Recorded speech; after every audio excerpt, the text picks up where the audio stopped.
and prepared to face the agenda in the afternoon. But two, what is making me particularly happy today is because we are seeing the culmination of a journey that we've walked with RUPHA for the last, albeit 2 years. From the videos that you're playing, we could see that our logo is still featuring. We have been walking a journey together, and we believe that in this 2020 AGM, we will turn and open a new leaf with you as our partners as we continue to redefine the healthcare landscape and set a story that will be an example to many other hospitals and hospitals associations across Africa. On behalf of the SMART Board of Directors, our chairman, Dr. Chris Kirubi, and our entire organization, we are glad to partner once again with RUPHA on your auspicious 2020 AGM. They say if you want to travel fast, go alone. But if you want to travel far, walk together. And we are glad that we, as Smart Applications, started our journey 16 years ago to introduce the use of technology in the healthcare space across Kenya. This was with a vision to create a society of healthy people through easy, fast, and secure access. And through sustainability, work with our hospital partners to realize this vision.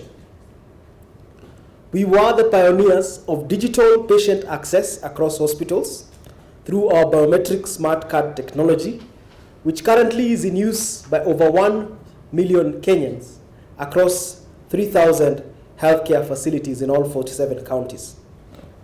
But this would not have been realized without the healthcare facilities.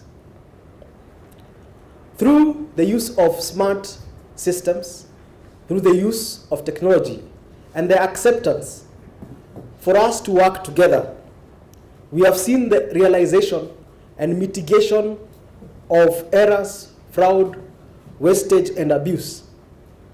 And we can see that even our national insurer is following in the example that we have been able to set together as pioneers in that. But SMART has not stopped there.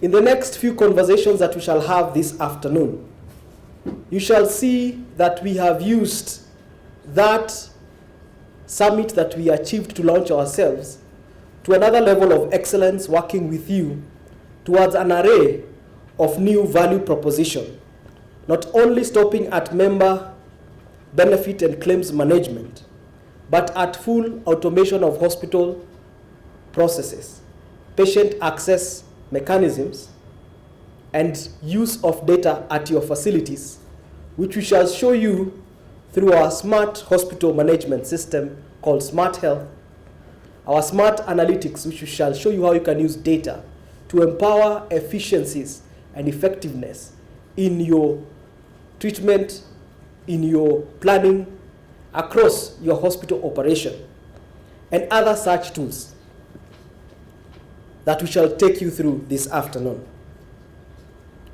We have realized that as we talk about realizing the vision of healthcare in this country, be it in whichever way or form, UHC at national level, as was echoed by the former speakers who stood on this panel, or government or county government programs or private programs, the most critical stakeholder, the most essential party and person is the healthcare facility. It is the human healthcare resource personnel. And our journey of empowering you as the stakeholders in this very important element is something that we cannot overemphasize.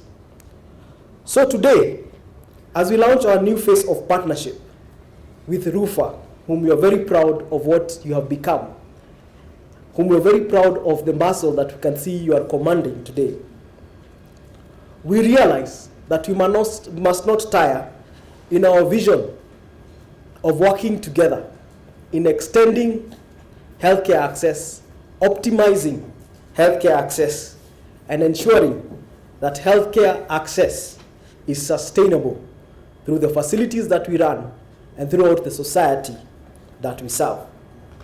We are glad that even during the morning session, a number of issues that were raised are part of the strategic conversations that we are having with the RUPHA leadership. For example, accreditation and empanelment, where SMART is working with RUPHA to ensure that as many of RUPHA members are empaneled within the private medical insurances and as many insurances that we can bring and leverage to RUPHA. And one of the guests that we've been invited today is one of these distinguished insurance companies who will be at this podium to talk about that in greater detail. Another element is on automation of your facility management. And we shall see how we take you through our smart health system. And shortly, also the use of data, for which my colleague Sarah will be here shortly to actually show you the kind of insights that you can make out of the data that is running within our facilities. So this can only be the beginning of a new phase of excellence, of changing the face of healthcare in Kenya. Together, we can. So let us continue walking in this journey, and feel free to visit our presentation stand, our demo stand. Onto the left side, we'll be glad to have you and take you through what we have to offer, and also to continue to hear your requirements as your technology partners, and in other ways that we can partner to ensure that your individual visions and the vision of RUPHA is realized. Asanteni sana, and I look forward to interacting with you.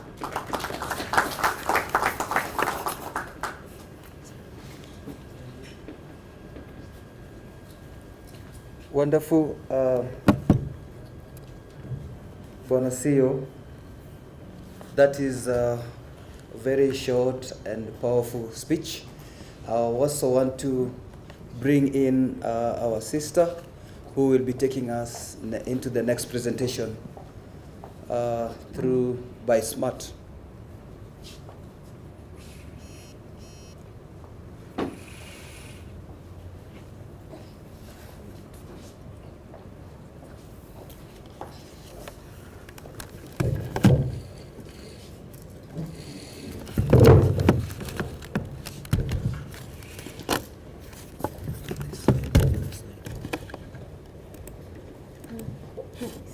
This side.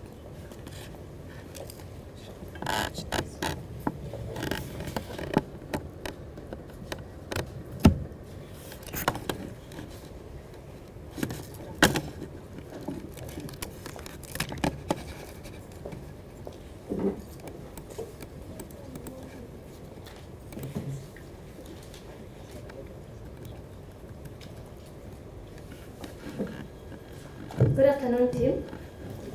I'm glad to be here. My name is Sarah Wendera. I'm from Smart Application, and I'll be taking you through the Smart Business Intelligence Analytics and other data-related solutions that Smart is offering. So just diving right onto it, what you're seeing before you is at a very high level analytics, something that is very evident that COVID did affect the traffic in the private sector, and that is what SMART has covered.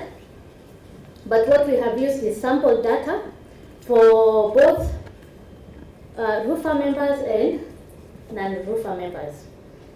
We can all attest to this graph, particularly for outpatient, that in the first quarter of this year, 2020, January, February, March, business was as usual in Kenya. It's not that we didn't have COVID. We did, but probably we were not aware. And then drastically there was a big drop in April.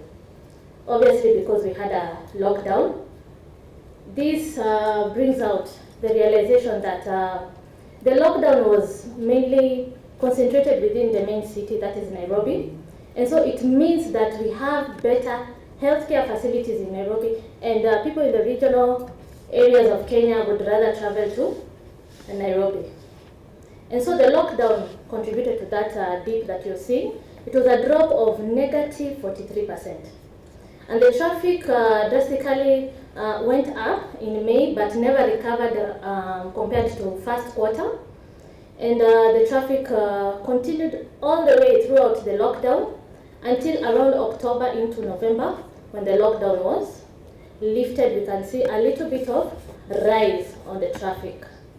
Also throughout this year 2020, using sample data again, I would say that the average costing of outpatient we would see was ranging in between 4,300, 4,700.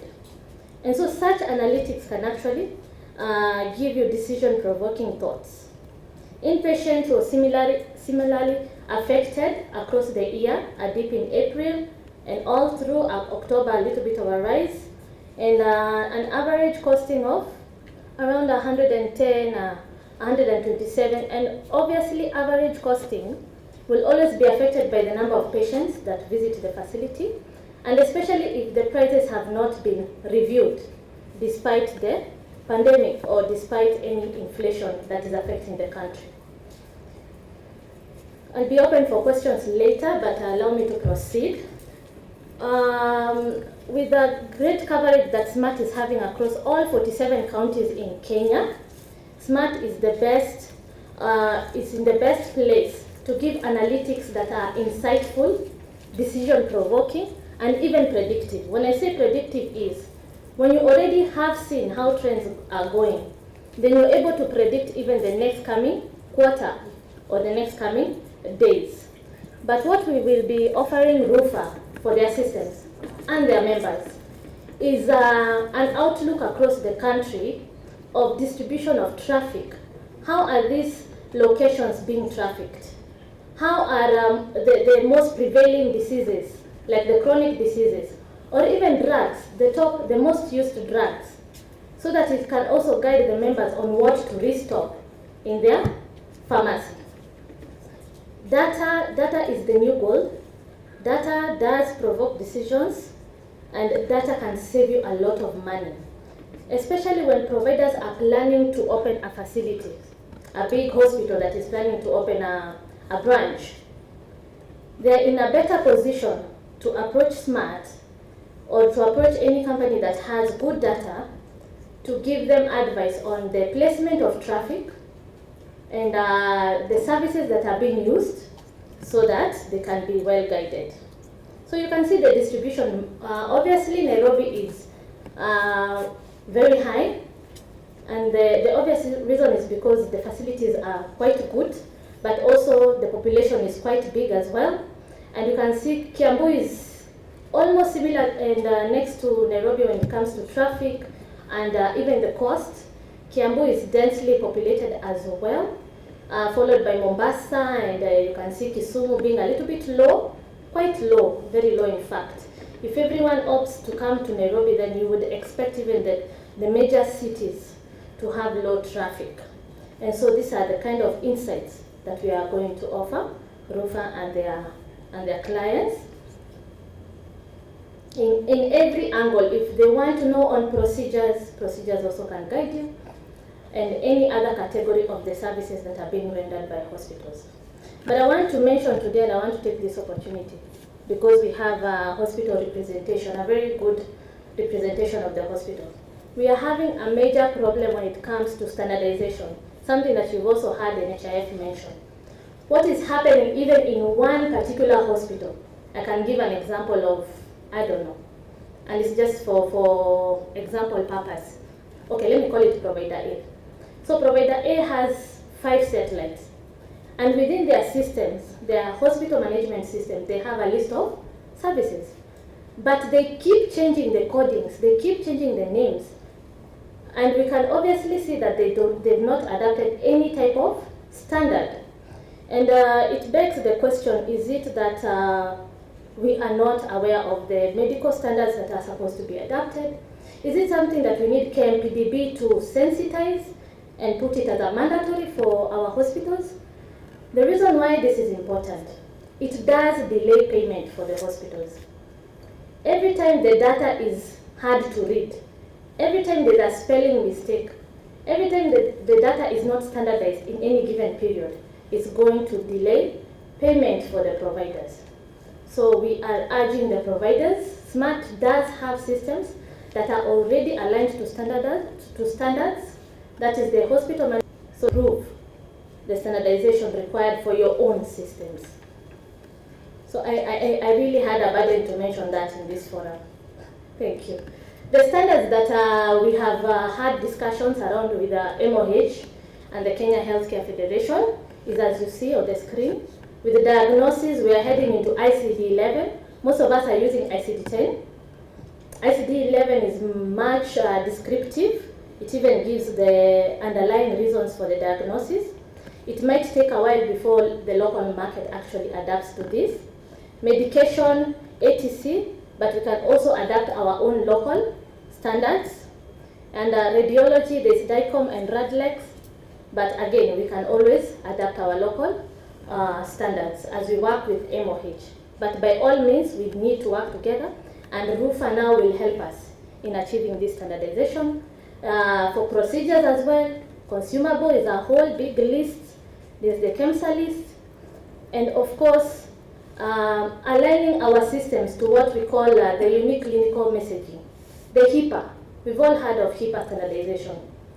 HIPAA ensures that the systems you're running are aligned to handling healthcare data. Not only handling healthcare data and ensuring confidentiality, but also that the output of the data is not giggle, is not garbage in, garbage out. So because SMART is already working on aligning the hospital management system that we have to HIPAA, we don't know what the plans are for the hospitals and the system that they are running, but it would be good that they align to a standard that guides them on how to handle healthcare data information in a way that will also improve the payment process for you. Now there is a product that we have in SMART. We are currently plugging it in the back end. It is what we call fraud detection and alerts. But we can as well call it an automated adjudication of claims. What we have done with this is, from a very high level, we have clinical officers that we have employed in SMART. They've gone through all the categories and they've defined the non-administration of all services, the non-dosages of drugs, so that, as you've heard, fraud is a big case. Even with smart card, providers and patients have been able to still conduct and carry out fraud. So we have to take this detection to a deeper level where we can identify the service line by line being rendered at the provider level, so that peradventure the drugs they do match the diagnosis being given. That can skip the eyes. But if the dosage and the number of times it's being given to a patient is raising an eyebrow, then our system will definitely flag it as a possible fraud. If the dosage is way beyond what is defined there, if the number of times the patient has gone for that set of drugs, maybe 3 times in a week, we don't know. And I'm sorry, those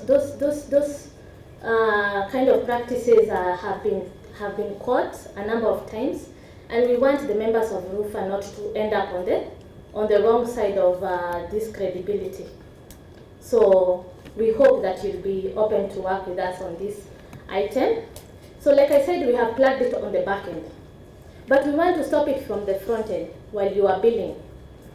And so that one is a projected target for us next year, that we also achieve it on the front end systems. So as you're billing or as your cashiers are billing, the system has the intelligence to stop them and tell them, this patient was here last week for the same drug, it is not allowed, or this patient had a cesarean in March, we are in November, it's not possible for them to have another cesarean, and such alerts. Please call the insurance or call the scheme. So we hope that it's a solution that you can appreciate. Allow me to just get a paper from the table. Sorry.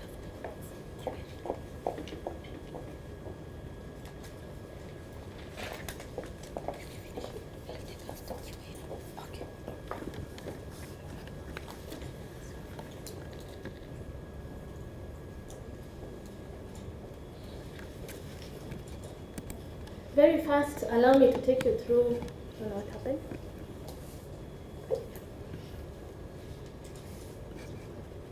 Oh, it's not okay.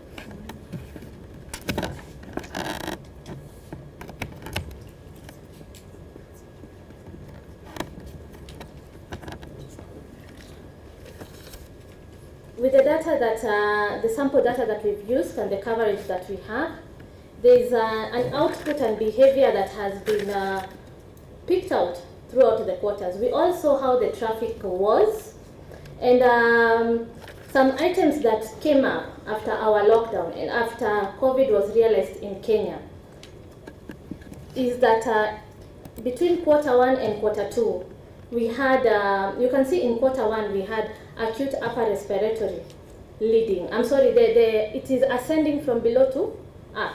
So the highest are at the bottom. And like we said, the first quarter it was normal business in Kenya. But in the second quarter, after the lockdown and after the COVID realization, we saw some items cropping up in top 25 diagnoses, such as gastritis, which is the erosion of the lining of the stomach, which is an after effect of COVID. Hypertension is a diagnosis in Q2 that moved 3 places up. So it means the condition around and everything was quite stressful. Peptic ulcer moved 5 places up in Q2 after the lockdown. Malaria moved 4 places up in Q2 when we realized the COVID-19. With the malaria, and from the investigation we have, is that most providers in that beginning phase of the COVID era is that they were dispensing the hydroxychloroquine. And also because they realized that most patients are not covered for COVID. So they would treat most patients for malaria. Into Q3, very interesting. Of course, in Q2, most of the items that had already cropped in as the gastritis, the malaria, hypertension, pneumonia, and the acute upper respiratory continued to prevail. But coming into Q3, something very interesting, dental caries took top position. In all of these analytics we've done for the past years, the dental caries has never taken at least top 10 position. And you can see it shoot all the way to the first one. Because of, in the interest of time, I'm not allowed to ask you questions.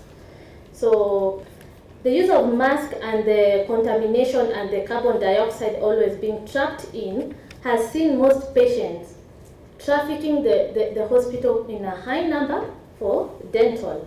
Myopia and other related eye diagnosis, as you have seen, there's myopia, there's presbyopia, also shoot to the top diagnosis, meaning that COVID was, and the use of mask must have also affected the eyes. But also in behavioral observation is that probably while the lockdown was announced, most people were not visiting the hospital for those specialized cases and maybe decided to visit. And as I complete this session, into Q4 and Q3, something very interesting cropped on the top 25 diagnoses, and that is the depressive episodes.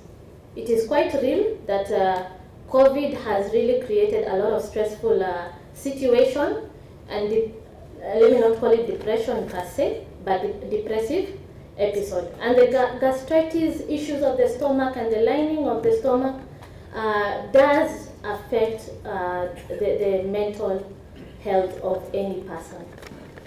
So those are the kind of insights that we are asking RUPHA to look forward for us to provide for their members, for their system, and any kind of insight and artificial intelligence for predictive analytics that they may need.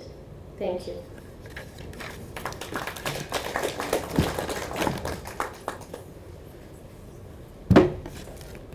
Let's give a better round of applause. I think I must admit that I didn't know that stuff. Ule mwenye alikuwa anajua anadanganya. I can see some people looking like they are so intelligent they knew that. You know, like I am personally surprised about the dental caries. Are you guys surprised? Because some of you, maybe that was the time to buy the dental chair. You know, maybe there was a market there. I was also surprised about Q2 and SVD. What happened? SVD just seemed to shoot up in Q2. All the babies were born in Q2. Yeah, it looks like the lockdown was... The lockdown. And then the other thing I noticed there was urinary tract infections went up in Q2. I don't know whether you saw that. And those of you who know causes of urinary tract infection, Dr. Cesar Makara can tell us that people are very busy in Q2, if you understand what I mean, with the lockdown. All right, but I think this is a wonderful presentation, great analytics. Just to move the process forward, we are slightly behind time. Where is the next smart presentation? I know we still have various groups, CDMS, to present. I'm aware you are on the program, the chance will be there. But we are still running very well to get through this. Karibu. Thank you. Thank you very much. Okay, thank you very much, and good afternoon once again. You have seen the power of data. So we are in technology, but from the presentation that Sarah has done, she was explaining medical terms to the doctor, and the doctor's here. So I'll take you through a presentation. Okay.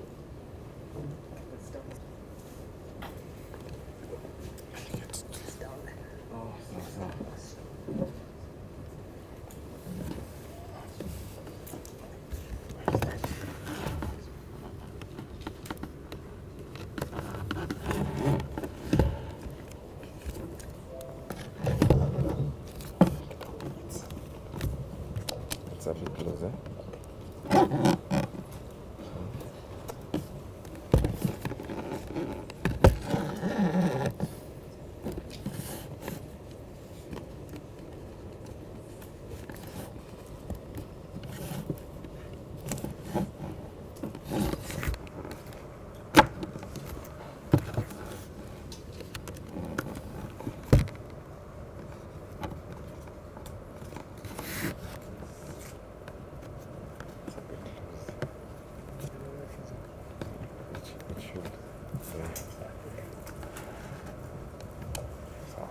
Okay, thank you for that. So my name is John Goloma. I'll from Smart Applications. I'll take you through a presentation on biometric registration of the members and also time and attendance. So from what the presentations that were done in the morning, the importance of member management and proper member management using biometrics. So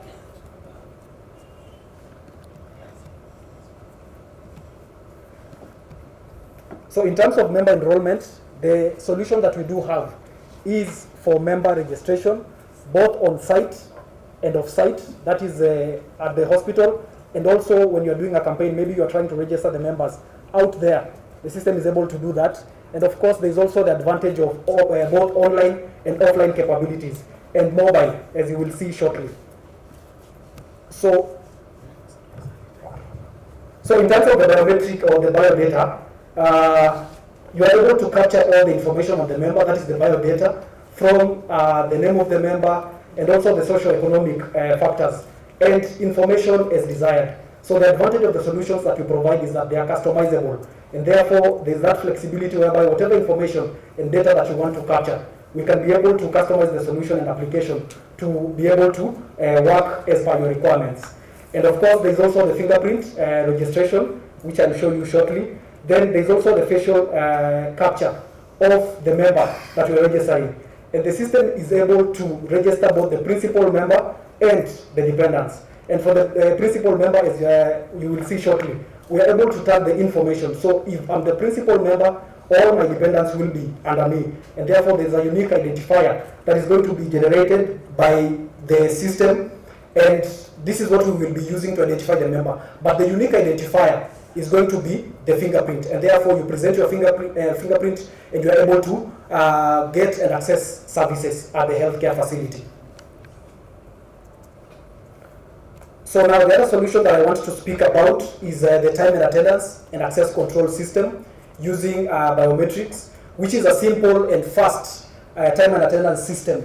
And it is an easy to use solution that has options for both fingerprint and also face recognition. I know during the COVID situation, most people have been very skeptical with the use of fingerprint, but we also have contactless biometrics, whereby you don't have to touch any devices or any equipment.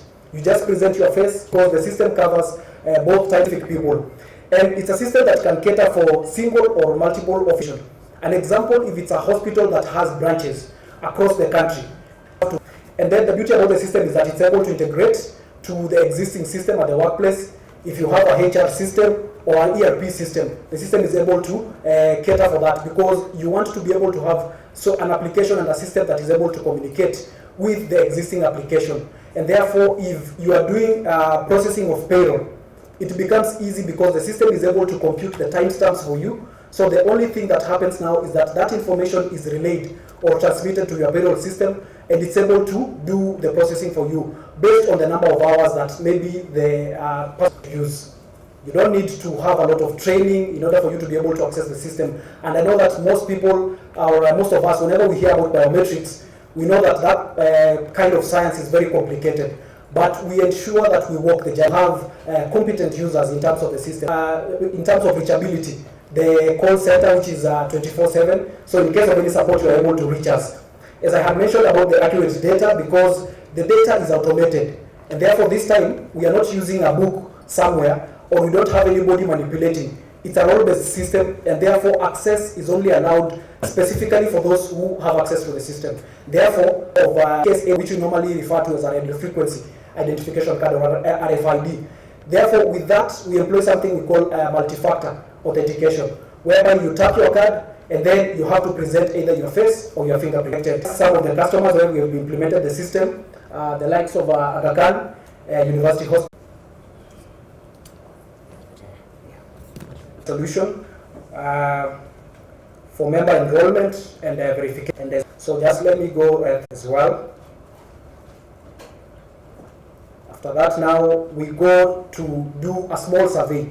Now the survey is based on information that you want to capture, which you can use maybe to be able to, does the member have any disability? If there is, then you specify.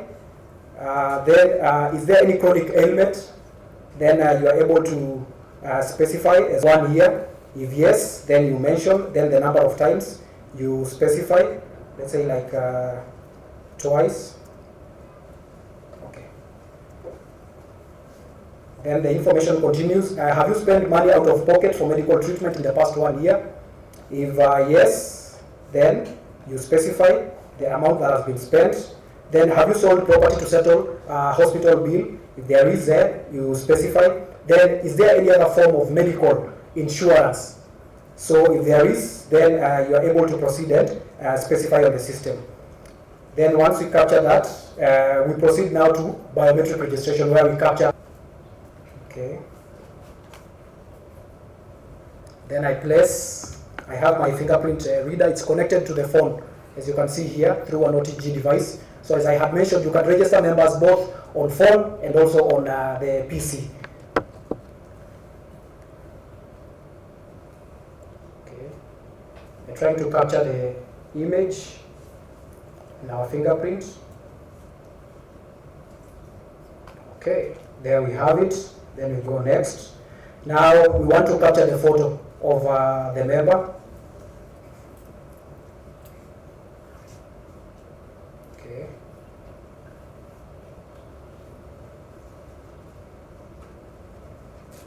And once that is done, we complete our registration process, and that information has been captured. So as I have mentioned, the system is capable of managing both online and offline registrations. So you are able to register the members, and you are able to see. So sorry for that. But my registration has been successful, and I've been given a new registration number, which I can use subsequently anytime I go to hospital. But as long as I have my fingerprint, which is the unique identifier, then I'm able just to place it, and also the turnaround times in terms of accessing services is even faster. And you are able even to positively identify the members who are accessing services, including the dependents as well. So that, in a nutshell, is the solution that we wanted to share with you today. Thank you very much.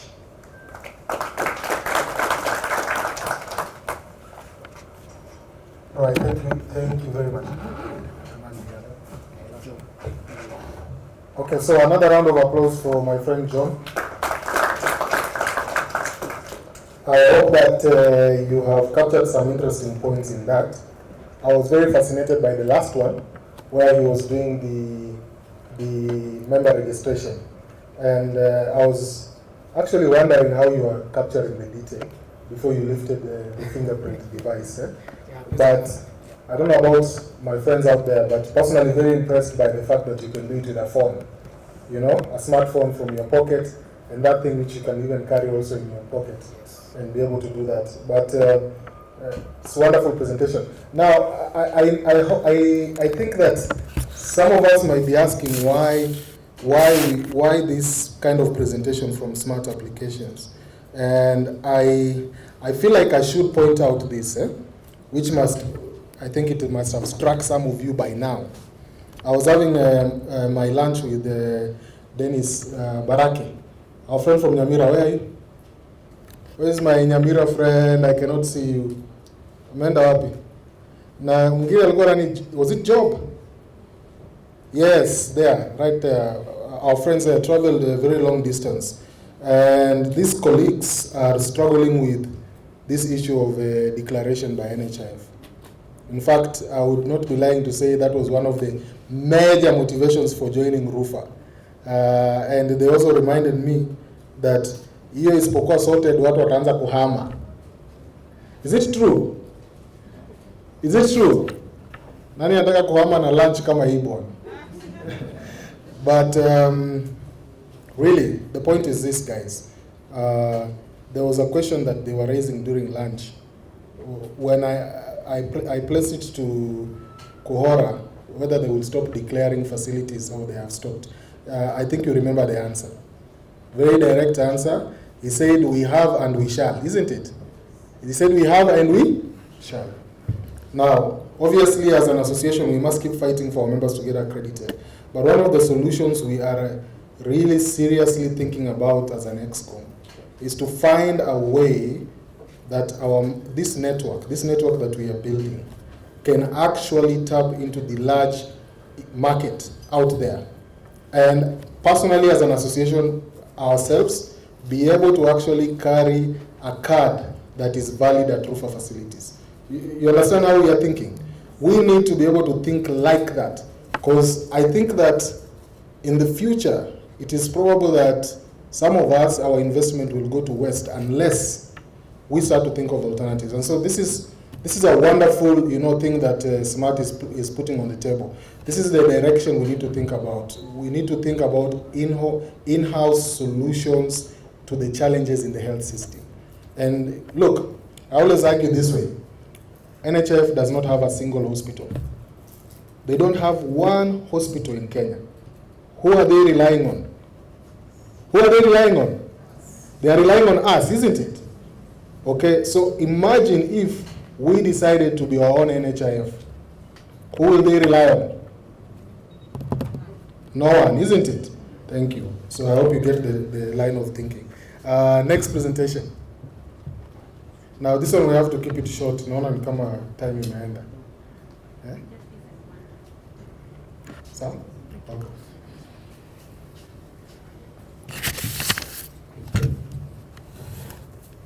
Good afternoon. My name is Timothy Mwamba.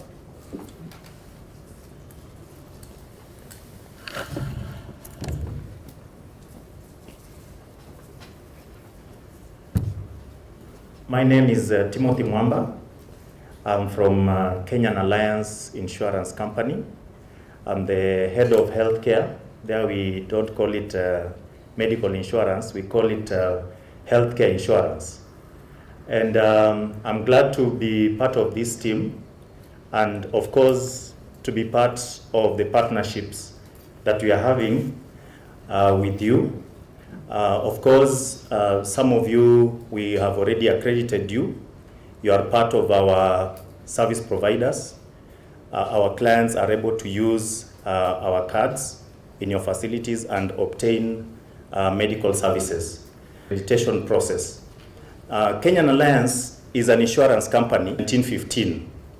We have been, we are able to trade in various lines of insurance, both short-term and long-term insurances. We do have a wealth of insurance in various classes of. We have a wealth of insurance in terms of like farming, in the manufacturing sector, in tourism, and also in construction, among many others. We provide health solutions as well. We provide health solutions as part of our packages.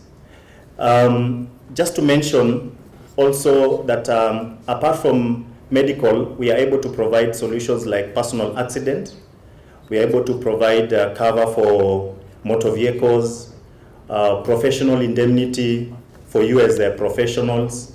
We are able to provide cover for your buildings, so that when you are carrying out business, you have peace of mind that your buildings, your appliances are safe. Of course, we also provide solutions for pensions. I know some of you have staff who would want to take care of the pension plans. We have those kinds of solutions as well. Education plans. We also have group personal accident, and there are quite a number of solutions. And specifically for medical, we provide solutions for group medical covers for any group of registered clients who are 10 and above. We also have SME solutions for those who are like 3 to 4 and even 5, and also family cover. We believe that our healthcare is able to provide distinction value in the market, and I know some of you have already seen our clients carrying medical cards. And so the various propositions of value that we are giving, and the reason why I'm mentioning this is because we'll want to partner with you in some of those areas. For example, delivering drugs to our clients. Sometimes there are clients who just have, probably they are at home and they want to get regular medication. For example, the regular refills that people have. And so we are able to do that. So we shall be reaching out to you so that we can have that kind of partnerships. Of course, we are looking at other areas like even telemedicine and such, which I know we are able to provide those kinds of solutions. Now, coming to accreditation, I want to say that private health insurance, we are open. We don't have a tedious process of accrediting hospitals or clinics or even individual specialists. We have a certain checklist that we have that we, of course, require that you should be able to provide. One of which is a certificate of registration.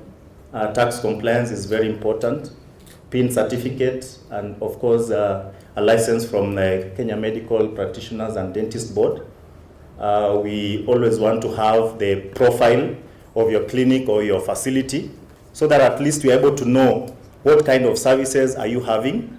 When we want to refer our clients, we will want to know, if I send my client to this facility, they'll be able to access that service that they need. So that we don't, for example, dispatch an ambulance to your facility and they only get there and they're disappointed. So the profile is very crucial to us. and then the CV of the in-charge doctor, or at least the key personnel, so that we also get to know that we are dealing with people who are professional. Of course, you heard the other time, not long ago, we have facilities out there that are being run by people who are not qualified. And so we will want to guard against such, so that our clients are assured of quality, they are assured of reliable service. Professional indemnity cover is also very crucial. And I know some of us do not have that, and we are open. You can get it from us or from any other insurance company, but of course we will want you to take Kenyan Alliance cover as your preferred insurance provider. We'll definitely want to have the price list. The price list helps us to gauge and be able to see what are you charging for which specific service. Of course, we have challenges sometimes when service has been offered or it's being offered because probably there was no pre-agreed price. Then doctors or the administrators within the facilities are now begin to adjust the prices. But once we have this price list, we are able to put it within our system, and so we anticipate that when a service is being offered, it will attract a certain amount of money. And then, of course, the contact details.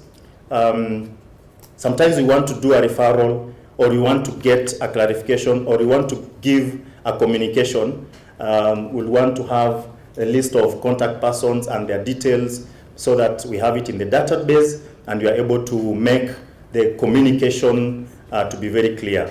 Like recently, we were communicating about our jump into the e-claim platform, where we want you to be able to submit the claims on the platform, the portal that we have within the smart provision. And so when we want to make that kind of communication, it's important that we have that. And finally, very important is the bank details. How do we make payments to you? And it's important that also you provide that. I just want to say that we as an insurance company, we are really looking out for opportunities of partnerships with you. Sometimes we have packages that we want to provide to clients at the mashinani level. Maybe I have a client who is based in Busia and will want to give certain packages, for example, wellness packages. We are open for such kind of discussions so that we can help one another to add value to the client of whom we are mutual beneficiaries. That is my presentation, and it is as short as that. Thank you very much.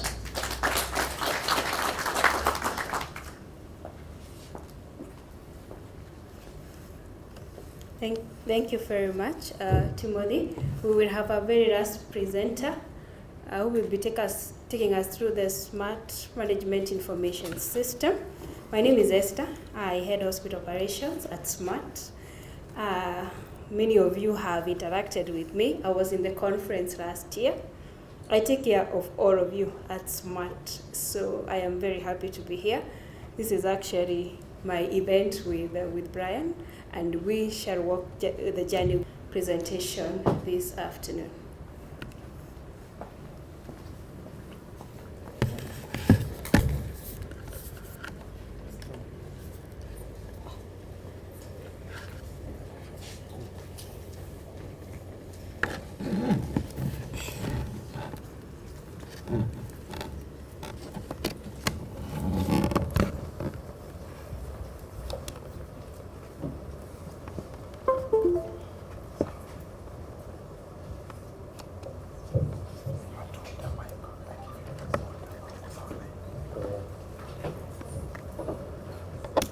Good afternoon, everyone. My name is Justin Muge. I work with Smart Applications. I'll be taking you through the Hospital Management Information System, which we call the Smart Health Plus. So this is a solution that you've developed internally, and because of our experience in the market, we have been able to collect the views from hospitals across the country, and we definitely know that whatever we have in place is what that the hospitals require so that they can resolve some of the challenges that they are facing in their operations. Again, there was a discussion about data. So this is the first point where you start the journey of using your data to work for you. So I'll start with the introducing the system. It's a web-based system, which means that this system, even when you are not at the facility, you can be able to access it through connecting to the internet. So when you have this system with you, the operations of the hospital become much easier because even when you, for example, you've come for a function like this, you'll be able to access the system and probably get to know what is currently happening at the hospital. So the first module of this system is a dashboard. So the dashboard just gives you a brief preview of exactly what is going on. You can have the active visits, patients that are waiting appointments, those that are on queue, and the total number of visits that you've had. So the system also has a patient management module. The patient management module has helps you to register your patients when they visit the hospital. It also helps you to go get the information about your patient, those that have already been registered or that have previous visits.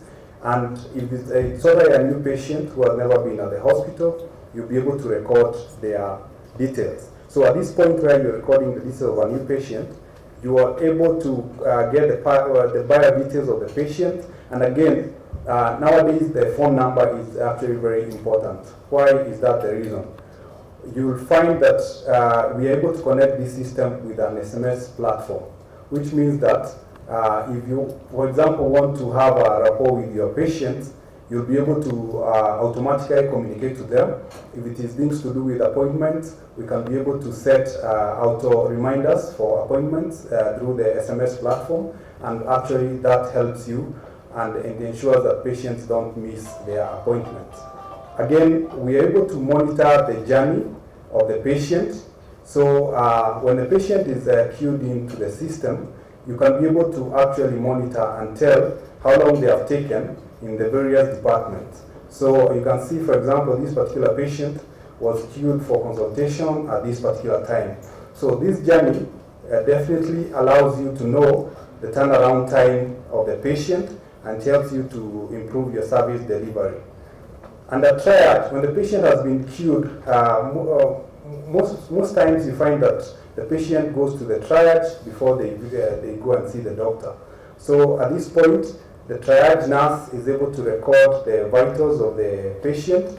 You're able to take the triage notes, and also if there are any allergies, you're able to record them. Then the patient will proceed to the doctor, the consultation room, where the doctor now will have a queue of the patient, and from this queue, the doctor, the system is able to prioritize. If, for example, it's a patient who has come with maybe it's an emergency case, the system, it can be defined at the triage, then the doctor will be able to see the queue as per the urgency of that particular patient. If, when the doctor gets to see the information about the patient, you're able to see the vitals, and he also presents to you the historical vitals of that patient. Anything that has ever been recorded regarding the patient will be displayed. If there are any notes about that patient, they'll also be recorded. They'll also be displayed. If there are any allergies, if the doctor also wants to add some vitals or maybe some notes for the triage, they can also be able to do that. Then the doctor will be able to do the history and treatment, so that you're able to now have a conversation with the patient and get to understand what the patient is suffering from. And again, the system provides for you the history of the visit. If the patient was there previously, it is able to give you the history so that it becomes much easier for you to interact with the patient and also to identify what the patient is suffering from. We have provided the ICD-10 diagnosis as per what Sarah presented to us. You're able to send prescriptions to the pharmacy. You're also able to see the lab results. After the results come from the lab, you're able to see that. You can do a seek-off from the system, and also you can be able to do a referral. The doctor has requested for a procedure, lab, or pharmacy. That will be displayed from the various modules. If it's a procedure, you are at the procedure room, they'll be able to see this. Then at the lab, again, they'll be able to see the details of the lab, and they'll go ahead and do the test. And those tests will again go back to the consultation room. Then the pharmacy, the requests that have been made by the doctor, the prescription will be available, and the drugs that are supposed to be dispensed will be available, and the pharmacist will be able now to go ahead and do dispense the drugs. And the radiology, we are able to load for you the templates for radiology, so that as you do the study, you're able to have it done for that particular patient. And again, that information goes back to the consultation room. We have a module for theater, so you can be able to manage your theater if you have theater, and also inpatient for those facilities that have inpatient. So you'll be able to manage your admissions. If, for example, you want to see details of this particular patient, it can be able to display for you the admission details. You can also be able to see the care team for that particular patient, details of the patient bills, the progress. I know at some point the patient may want to get the interim bill. You can be able to print that for the patient. And then when you're discharging the patient, you'll be able to do the discharge summary, and it will be presented on the system. Then ward management, you can be able to manage your ward. If you have several wards, then you'll be able to manage them through the setup of the ward. Again, you can indicate the beds within the ward. It can also be managed. We're able to also have the NHIF rebate. I know that there is a requirement when for NHIF when you're billing an NHIF patients. So that will also be available to you on this system, and you'll be able to fully manage the NHIF transactions.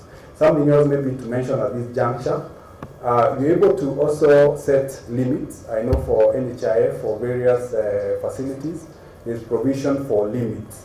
So if you have particular limits that have been set for you, or you've agreed with NHIF, you'll be able to now track that and ensure that you don't go beyond the limit. We're also able to do capitation. We can be able to set the amount for capitation for your various customers. And again, we are able to do multi-pricing. I know the previous speaker has mentioned about the price book. So you can upload as many price books as possible on this particular system.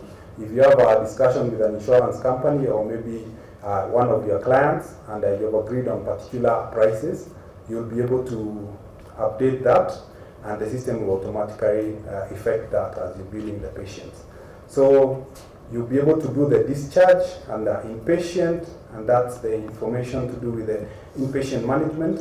And the billing, you'll be able to track the payments for the patient.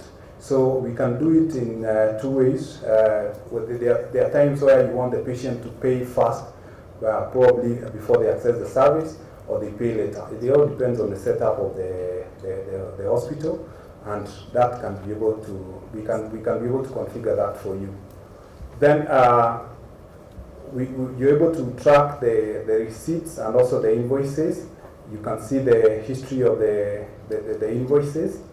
And then under change payment method, there are instances where a patient has probably been queued as an insurance client, but maybe there are some services that are not billed for insurance, and they choose to pay cash.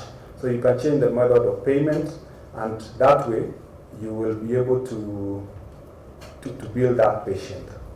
Then under accounting, we have a full accounting module, which means that you don't need another system to supplement this. You'll be able to set up your charts of accounts, and also all the process of ledgers. You'll also be able to get the journals, and you can track various transactions. You can be able to reverse transactions using the journal entries. You'll be able to track your banks, and you can we set up the banks, and you can see the various transactions on your banks. Then if you have consultant doctors who have probably, you have an agreement with them, whereby they charge a particular amount for a particular service, that can be set up. It can either be in form of a percentage or even an amount, and that way you're able to tell how much you owe a particular consultant. Probably you pay them on a monthly level or maybe daily after every service. That becomes very easy for you to do the reconciliation. You'll be able to see the expenses that you're generating from probably suppliers, also the consultancy bills, and after you're able to view that, you can be able to make the payment. So all the suppliers can be managed under the stock and inventory module, whereby you have to record all the suppliers as we are going to see, and then that way you'll be able to track your expenses. Then when you receive payment from those credit paying patients or companies, you're able to record that particular payment. The reason why this is important is because under claims management, you have a module for claims management, you are able to allocate those particular invoices.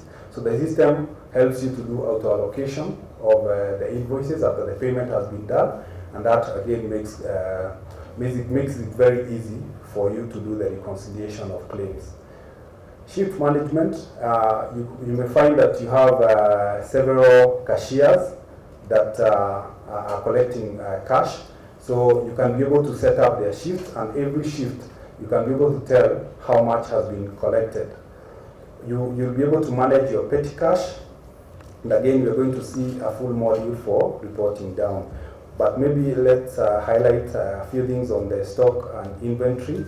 You're able to record all your suppliers, you're able to do a purchase order. Then after purchase order, you can do purchase receive. After you do purchase receive, you can be able to do stock transfers. Maybe you are doing transfers across departments, or maybe you have several branches. And again, something I would like to mention at this point, the system has a capability which we call multi-tenancy. Multi-tenancy means that you can be able to manage several facilities under this one umbrella, which means that for those functionalities that are shared, probably accounting, you want to know how the performance of the various clinics is happening, you can be able to do that centrally on the system. If you want to probably manage things like drugs, you want to have a centralized patient register, that is also available on this particular system. Then under claims management, you'll be able to see all the invoices that have been generated as the patients walk in or as you do the billing. You can be able to amend invoices, but again, you only amend invoices when they are on their interim phase. But when you've closed the invoice, it's not possible to do the amendment to avoid instances of fraud. So you can also be able to merge invoices if you have generated several invoices. Maybe sometimes you find a patient has come, the invoice has already been generated, but maybe there's a particular service that probably was never billed for some reason. Then you'll be able to merge those invoices. Though this is what I mentioned about allocation of receipts. When you've received money from the payer, it could be an insurance company, it could be a company you have credit terms with, you'll be able to do the allocation. It can either be, you can be able to allocate one by one, or maybe you do a bulk upload, and then the system does auto allocation. So before you do all that, then it means that you need to first do a dispatch. So you'll be able to see all the invoices that have been billed, and you can be able to filter the period of the invoice that you need to dispatch. And after you're able to confirm that those are the invoices you have, then you can dispatch. Currently, the dispatch is only done at the system level, but you're going to get to a point where we fully integrate with our system so that the whole process is one, where the invoices are able to go straight to the insurance company after you do the dispatch, and the payment is also done, and all that information becomes one. And again, to mention, this system is already integrated with our MediSmart system, the one that is already running at your health facilities. So reconciliation of claims becomes very easy because you have an integrated platform. So issues to do with the errors in when maybe someone is billing, or maybe some of the claims have been left out, are very minimal because of the integration aspect. And again, if there are other systems that you would want us to integrate with, it's also very much possible because we are doing the development in-house. So basically that's how our system, that's the outlook of the system. It's a very big system. We have a full module for reports. You can be able to generate the balance sheet, you can do the P&L, you can be able to get the trial balance, you can get the daily reports, whereby you want to know the transactions that happened for that particular day. You can filter them per service, per department. All that information is available. And maybe last but not least, this system, as you can see, it has quite a number of modules. It's a role-based system, which means that not everyone will access everything. If, for example, your role is to record patients, we are able to assign that particular right for that particular individual, and they'll only be able to view the patient management module. If it's probably someone whose work is only consultation, maybe it's a doctor, they will not be able to see all these. Even on the reports, if you're not allowed to see the reports, then you'll only be able to assign those rights for those particular individuals. So we have a team on our desk there. So if you need further information regarding this particular system, we'll be able to discuss further. You can also arrange for presentations, both remotely or even physically, and kindly feel very free to engage us so that we can walk this journey together. So the system is already running in some of your members, and I know Favor Medical Center, the system is there. We also have it at New Point Hospital, and I hope, and I'm very sure the system is serving them well. So thank you very much.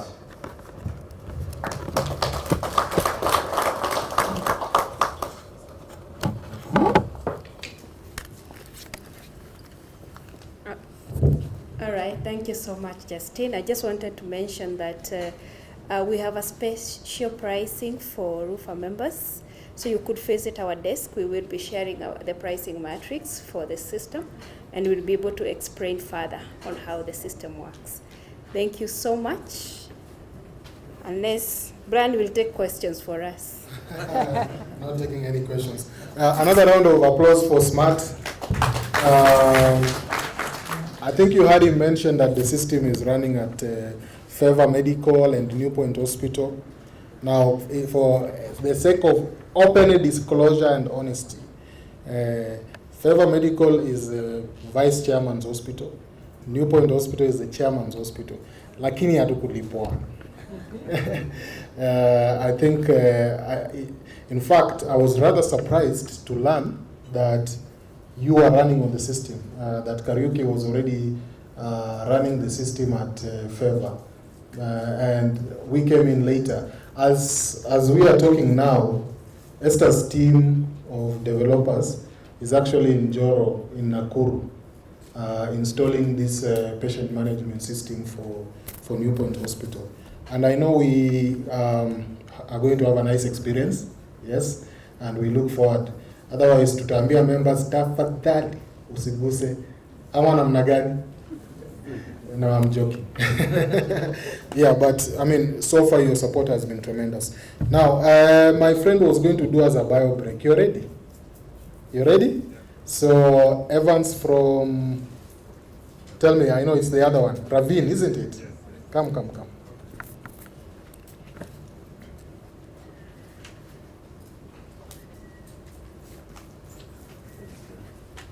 Good afternoon, everybody. Those that are at the back, can you hear me? Bwana Yesu asifiwe. Praise the name of the living God. Amen. All right, thank you. To all the protocol observed and my fellow colleagues that have joined us today, this is a very good engagement, and I hope everybody is enjoying being here. There is no time that we are wasting. It's a very productive engagement, and I hope after this session, there are many things that we'll have learned. Sinikweli. So let's get something, okay? And wealth is health, and health is wealth. Is it true? not true. So you have to be very careful before you say yes or no. We must get our health right so that we can make wealth. And if you don't take good care of your health, you will use all your wealth to make your health right. How? I want us to do a small exercise, and we are all informed that all the protocols of the COVID-19 and the MOH guidelines are observed. So I hope everybody is at 1.5 meters away. So if I say that we stretch 1.5 meters away, will give you an opportunity of not touching anybody. So let's start from that point. Let's all arrive.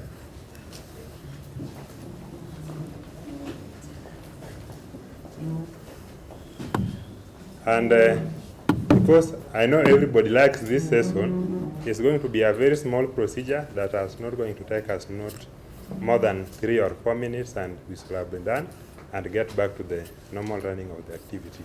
So I hope we are okay. Are we comfortable this way? And everybody should be able to control their body, because I believe we do exercise every day. Okay? So let's move. If you touch the person next to you, then you are not observing the COVID-19 rules. I want us to go down. For those that are doing exercise, this is now the time to show your ability. Let's move. Let's stay there for around 4 minutes. I can see those that are not doing exercise have already started standing up. Let's go down, not up. Up, down. If you are happy and you know, clap your hands. Somebody is down and we are clapping our hands when we are high. Otherwise, thank you. Have a blessed day.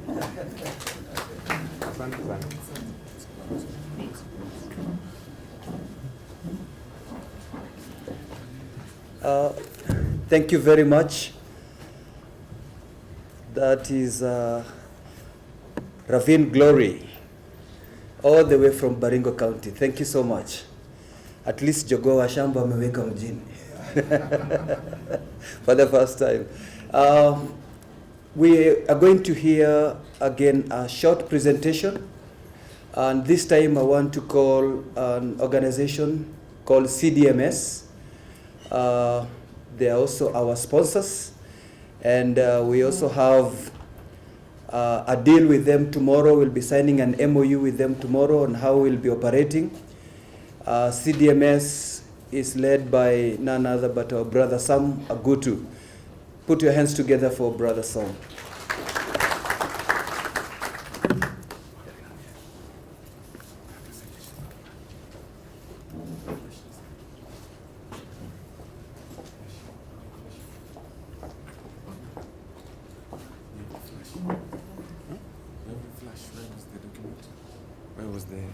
The presentation.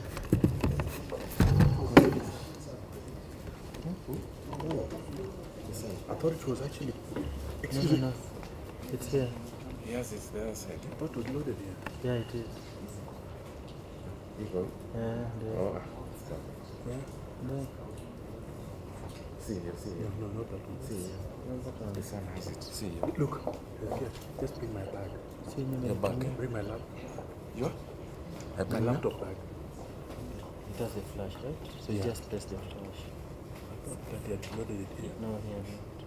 This is the one I've opened is what is. So, meanwhile, as they get ready, let me take the opportunity to show you some of this merchandise if you've seen it. Notebook. We took your comments from last time. Last year zilikuwa na tarehe. They had January, February, March, April, and then they were written 2019. The comments we got were, I wanted to use it after 2019, I can't use it.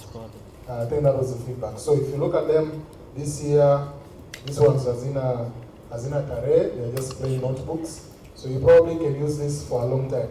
Although it was my strong suspicion that those people who are saying that were going to buy in future conventions. But it is over here, and you can buy this item to support the association, to support yourselves. I think this is going for how much? How much is the notebook, Zika? It's 800 shillings. 800. Kuna wale wamesha. So grab yourself There's this polo t-shirts. This is XXL, and I believe this is the right size for myself, Evans Majune, and Samuel. This is perfect size for us. These polo t-shirts are going for 1,000, I believe. And then we have the round neck. How much are these ones going for? How much are these ones going for? 750. Grab one for somebody back at home when you'll be going there. I think the other item is which one? Water bottle. Where is it? Yeah, water bottle. I think you've seen this water bottle. Also, it looks very nice. Last year we had the, what are they called? Thermos, the flasks. And the feedback was, this was in the Arabic area before we figured out. That was the feedback. We tried putting something. So this time we didn't want to risk, and the suggestion was just carry water. So these ones are going for 1,200. They're right there at the back. You can buy to support the association. What? Cups. Mark. Who still has? This is from last year. This year. So marks. E-mark. This mark is so expensive. If you bought this mark, it's a premier kunywa chai. Just keep it as a souvenir. How much is this one? This one is 750.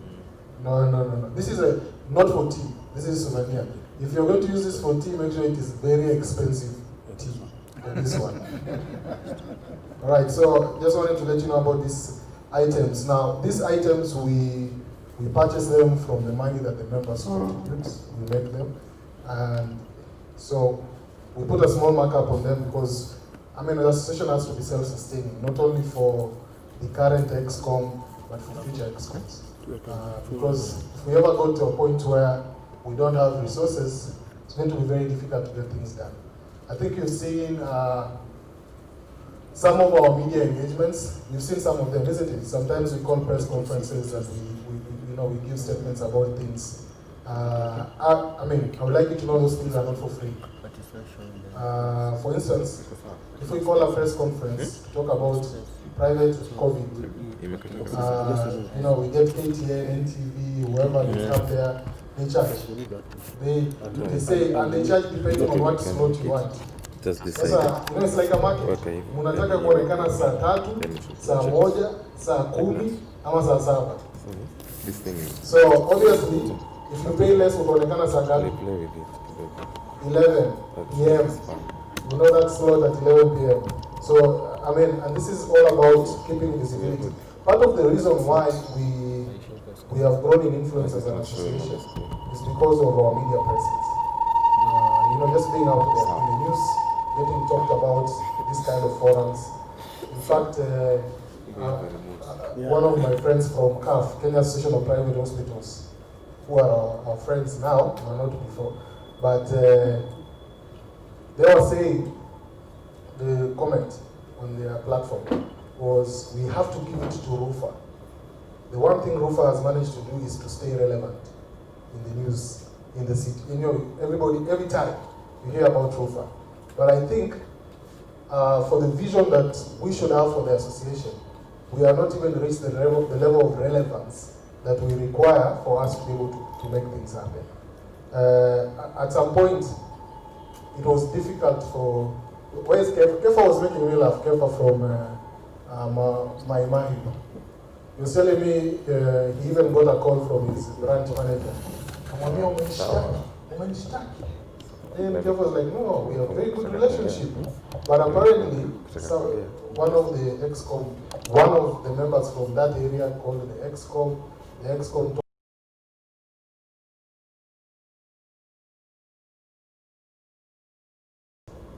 it was like, RUPHA is coming for your neck. You understand? When I was here just now, I hope you're ready. When I was here just now with Douglas was saying, when we had your presentation, he had my presentation with the Senate Health Committee. He thought, so, I mean, the point is, we are literally investing for influence. You understand what I'm saying? We are investing for influence. And so don't stop believing in it. Keep doing what you're doing. Thanks.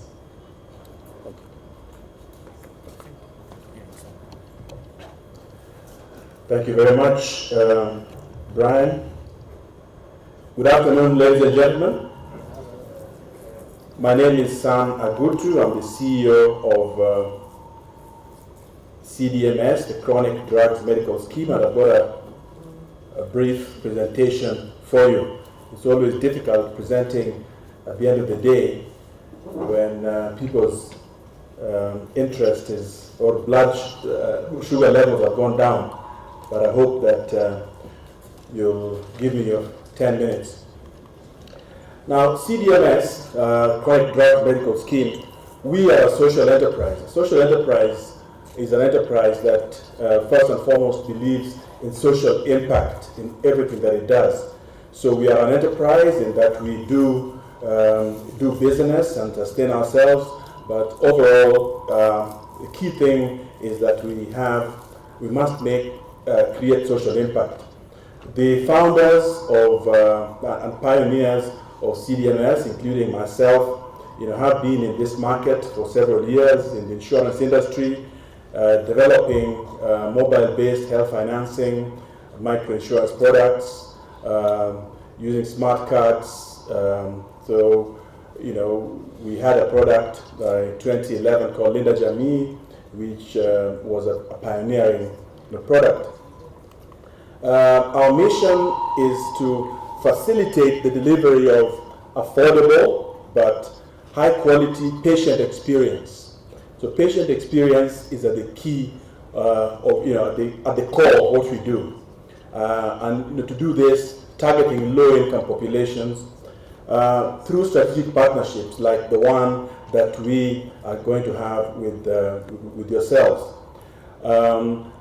And these are interventions in the health delivery value chain to ensure that the overall patient experience is enhanced. So in this particular presentation, we'll be looking at 2 interventions that we have that seek to achieve this objective. We are getting into a partnership with is going to deliver. The first thing is that our Tibanite online pharmaceutical group procurement solution for hospitals. This is, an aggregation of demand among small hospitals to then be able to procure good prices and discounts for small hospitals. It delivers not just lower costs, but convenience, transparency, and a wide range of suppliers. As you can see, our solution will be accessed online by you on either your laptop or even on your smartphones. The process is easy, logging in, processing or membership, there's no charge. All you need to do is to log in, to register. There's a registration form, and you need to give in a few details, and it enables you then to shop, look around, look at various manufacturers, various suppliers, various distributors, and be able to select products that you can buy. And you use M-Pesa, PayBill to make your payments. There are discussions that we've had with your executive committee about how to handle purchases on credit. Now, as the engagement goes on, we will be able to give further clarity on the sort of credit terms that will be offered to hospitals. And then you do click on the cart, which is shown right there, and that enables you to check out, and your goods are then delivered. The other intervention that we have is training. There is a clear understanding that the quality of patient engagement can be compromised if health workers do not update themselves or are not regularly updated on the latest trends. And so we have put in place a set of training packages targeting both clinical training and non-clinical training. For example, we do have training on stock management or just finance or bookkeeping, right? Apart from specialized cases of clinical training, for example, on management of diabetes or management of hypertension. Now these courses are all held virtually, webinars delivered from our hub in Nairobi and from our other partnering hubs in the other parts of the world. What we will be doing is talking to yourselves to be able to do some needs assessments so that we can be able to know the demand and in which particular areas the training will be offered. And these trainings are absolutely free of charge. We have a hub and spoke knowledge sharing approach where we have virtual sessions, the way that, like I've just said, virtual sessions to educate primary caregivers. In view of the social distancing challenges that we have now, we do encourage virtual training rather than having people coming and congregating or traveling, to have their training. So once we have the needs, we'll be able to schedule these training sessions, and then these can then be held, virtually. Of course, you need to have it either on a laptop, a tablet, or a smartphone to be able to engage with us at the training hub. The idea here is to increase the capacity of health workers to deliver best in practice care. There's a series of trainings going on right now on management of COVID-19, and so there's a whole range of training virtual training opportunities, and once we engage with the hospitals, it will be possible to prioritize and to prepare schedules for these trainings. And so, like I said, our milestones currently are that in the first quarter of 2021, once we've put pen to paper on the partnership, which we'll do tomorrow, there will be a training needs assessment. We will be then registering members both for the training and for the group procurement, to enable us to start the operations.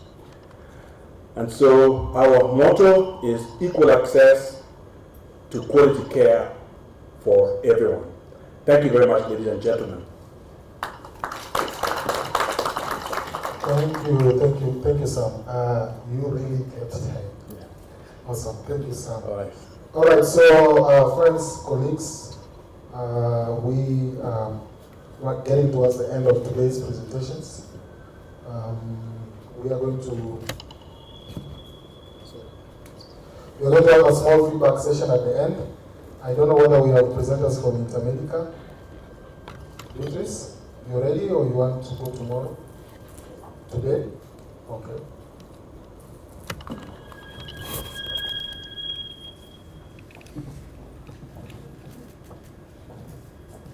Now, as Beatrice comes to set up, one of the interesting things about what Sam has just presented, this idea is coming from what we discussed last year. One of the suggestions. If you remember when we were on the other side, those who were there, when we were talking about group purchasing, you remember? I think you do remember, isn't it? We talked about how can we bring ourselves together and potentially buy things in a bulk format and make it cheaper for everyone. Okay?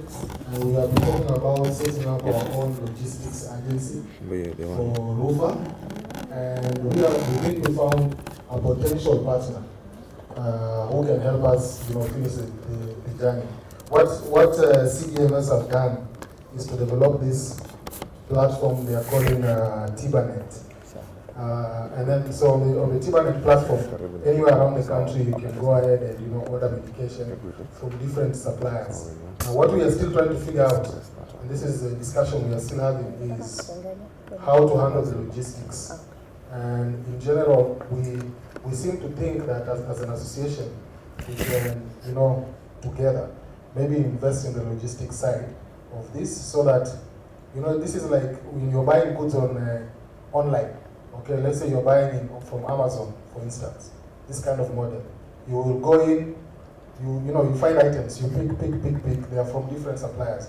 And the approach here is aggregation allows you to find the cheapest rate in the market.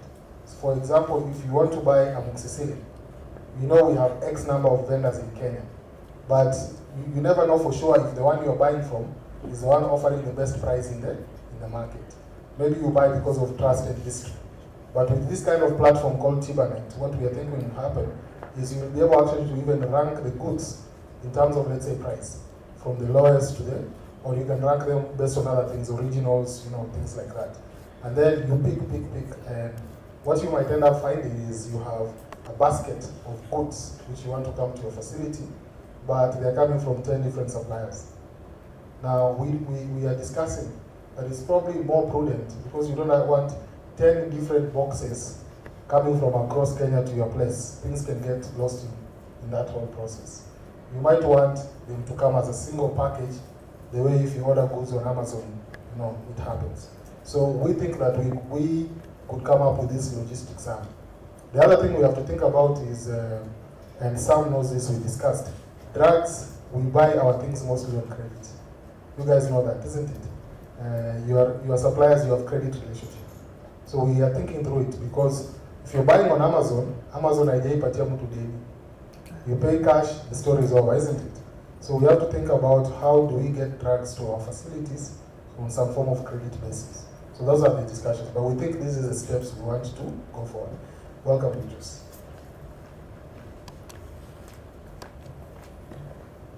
Thank you so much, Dr. Brian. And before I start, I know I'm the last person to present today, and how many minutes are you giving me?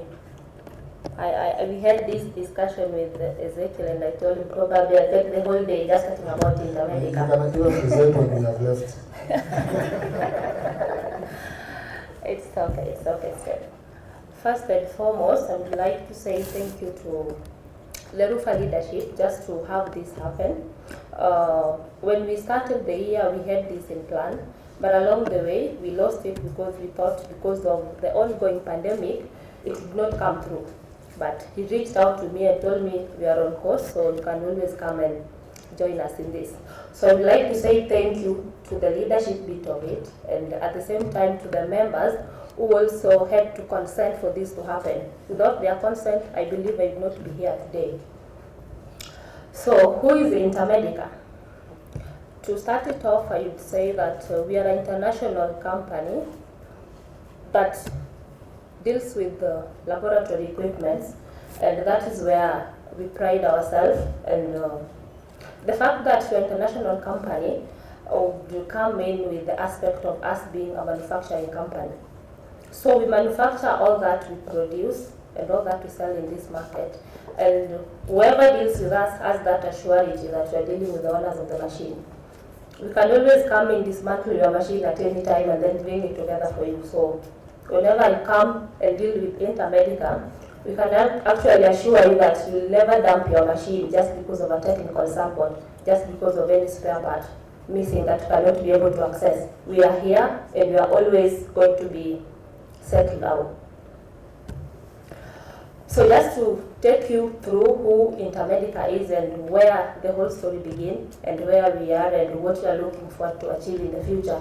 So if you look at this here, this is the new location of Intermedica, but the whole institution is based in the US, but we don't operate on the name of Intermedica because the whole company started by the name HTI, and HTI means High Technology Incorporation. This is what we are registered with back in the US, where we do all the manufacturing of all of our items. Then now the company thought wise that they should come up with a subsidiary company that's just going to take care of the distribution part of it. So that's where the name Intermedica originated from. So the first company of Intermedica was set in Russia, and then they moved to Ukraine, they moved to Russia, not Russia per se, sorry, they moved to Kazakhstan, then they came to Kenya, and currently we are setting one in Mexico. Because of Corona, we are unable to do it as we thought, but hopefully before end of the first quarter come next year, I know we'll be ready and we'll be able to serve the people in Mexico. So HTI started as a family business and still being run as a family. It started from a father and a son who had the idea in mind. They started by selling other people's product, but along the way they decided that they would come up with their own because they believe that they have the capacity and there's an opportunity there. So they decided to go ahead just to grab the opportunity that is available for them. So if I would take you very fast to what happened through this company where they started, where I say it started with a father and a son idea, and then they've built it all the way to where we are currently. So they started small, and then they grew slowly by slowly, depending on the opportunity that they were getting across and what they could be able to pursue at that particular point. So the company itself has been there for the last 24 years, and this is the growth that it has had all this through. If you go to US, you talk of HTI, but if you move outside US, then you talk of Intermedica. The manager is still the same. So this has been the growth of this company since it started back in 1997. So if you look at this, then the dream of this son and father did not just happen overnight. It's something that has taken them time. And the reason why I'm trying to show you this is just to assure you that we've been here for the shortest period of time, but we intend to be here for the longest time.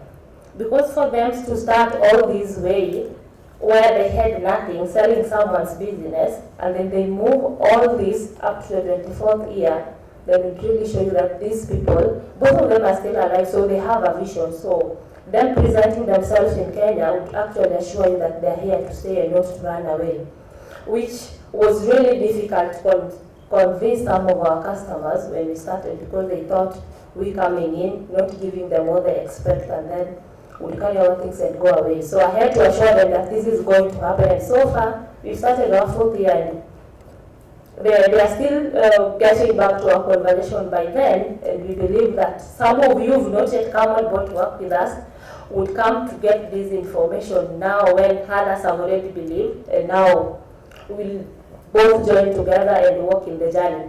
So if I could take you back just to mention to you on what we do when it goes to the lab, we manufacture lab equipment and reagents, but we really don't do the whole package of lab. But we believe that we do quite a number of them. So our strength is in the hematology section of it, where we only have 3-part machine available at the moment, but we're working on the 5-part machine.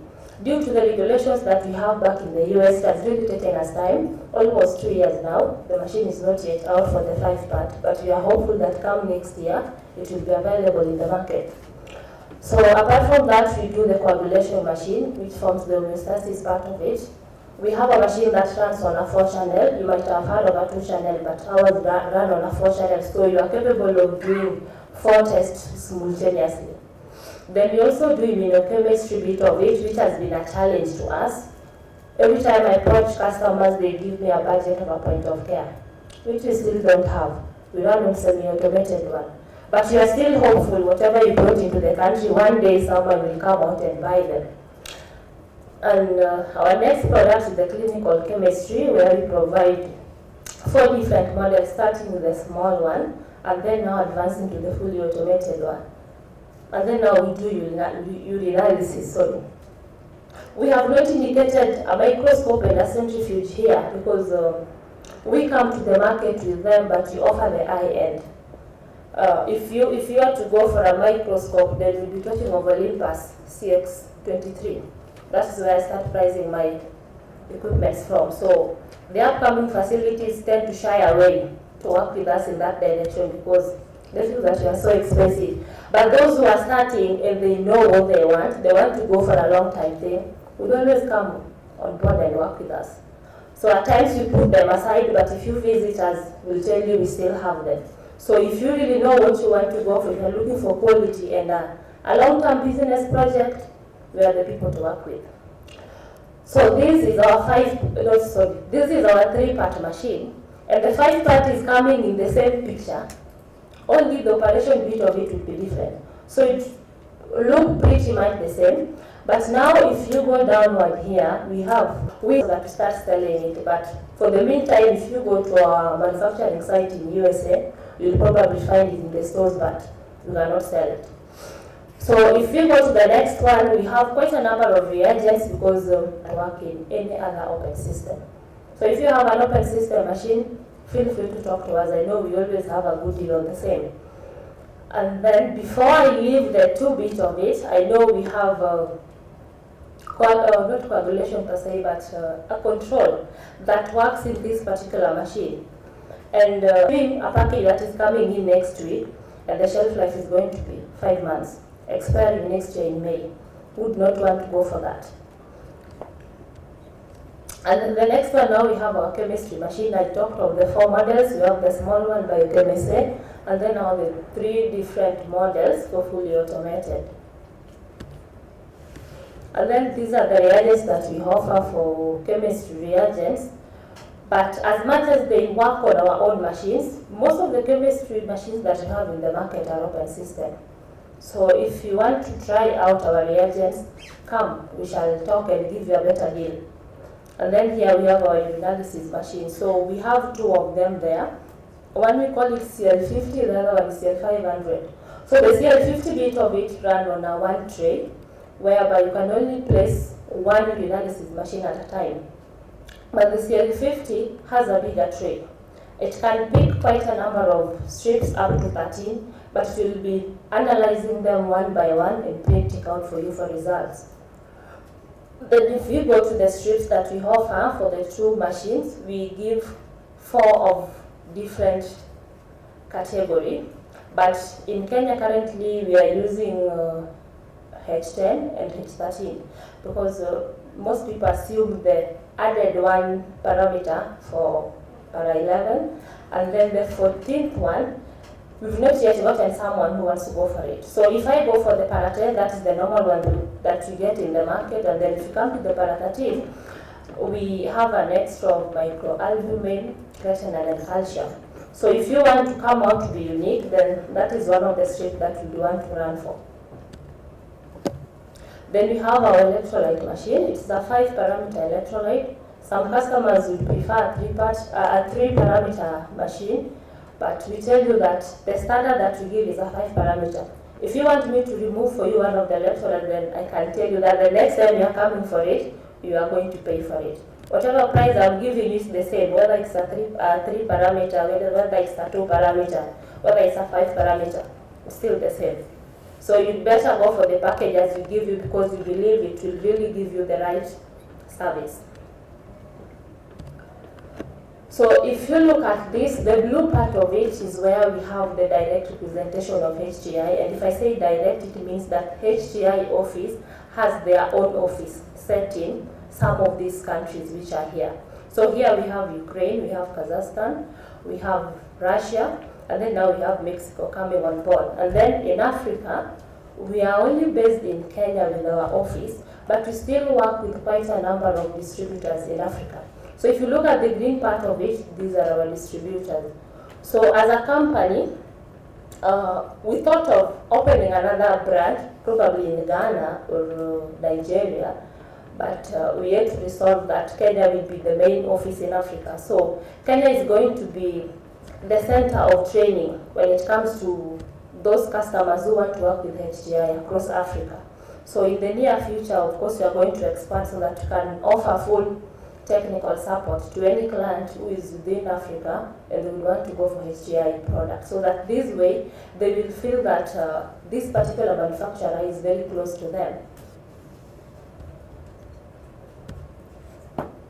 So these are some of the pictures of the countries where we are represented. And then this is just the picture of HGI back in the US. Of course, they started from somewhere and they've grown up to an extent whereby they have their own place, so they've built their own offices. So this is now how that building looks like. So this just shows you what you have for the hematology department. So these are the QC labs that we have. This is for urinalysis, this is for hematology. And then here is one of the manufacturing sites. There's someone there just trying to pack our reagents. And then there's one here, and there's another one here.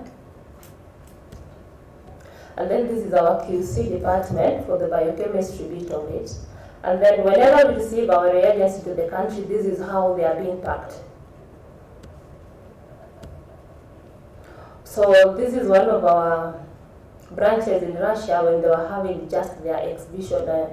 I know we just try to show people this so that they can have a surety of what we are saying. We might talk about Intermedica Russia, but you start asking yourself, are they existing or not? So this is a manufacturing site that you have in Russia, because this is where Intermedica was set up first, now the subsidiary company, and they've gone to an extent whereby they have their own plant, and they can be able to manufacture their own reagents. So this is the QC lab that you have in our office in Russia. Then we have the Ukraine bit of it, Kazakhstan, Kenya, and then the upcoming one, which is now Mexico. So without much ado, I would say that if you work with Intermedica, then you are always sure of quality, that is one, cost effectiveness two, and then full technical support. This is our machine. We don't need anyone to give us anything on it. You can always come in and do anything with that particular machine. We leave your facility, you are all sorted. You are most welcome to work with us, and we'll say thank you so much.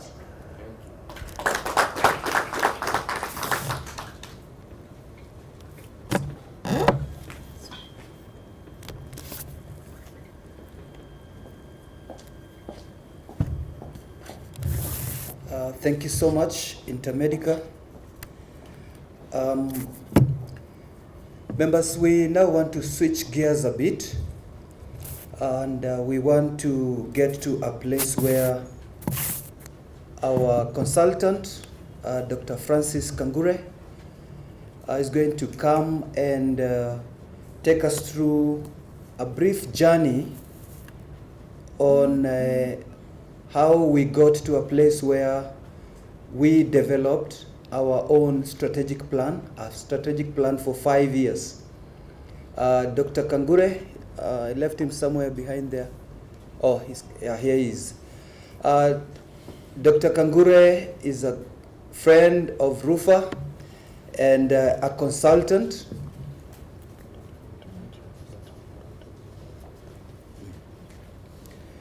Yeah, a consultant in HR, and a lot of things we are working with Dr. Kangure and his many establishments to make sure that RUPHA is in a better place competitively.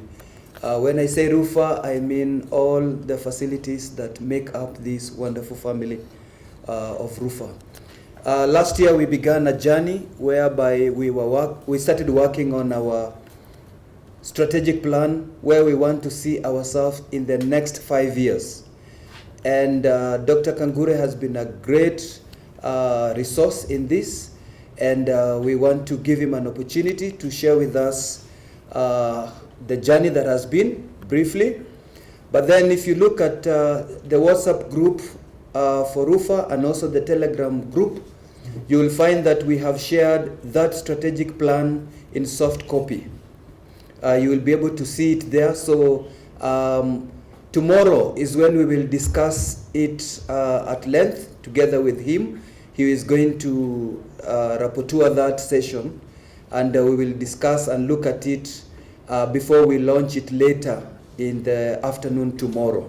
So he's a good friend of RUPHA, and I want to allow him a few minutes just to present to us the little journey that we have come through. Not forgetting to let you know that we want to be out of here by 5:30, so we are not taking much of your time. 5:30 we should be out of this place. So karibu sana daktari. Let's put our hands together for daktari.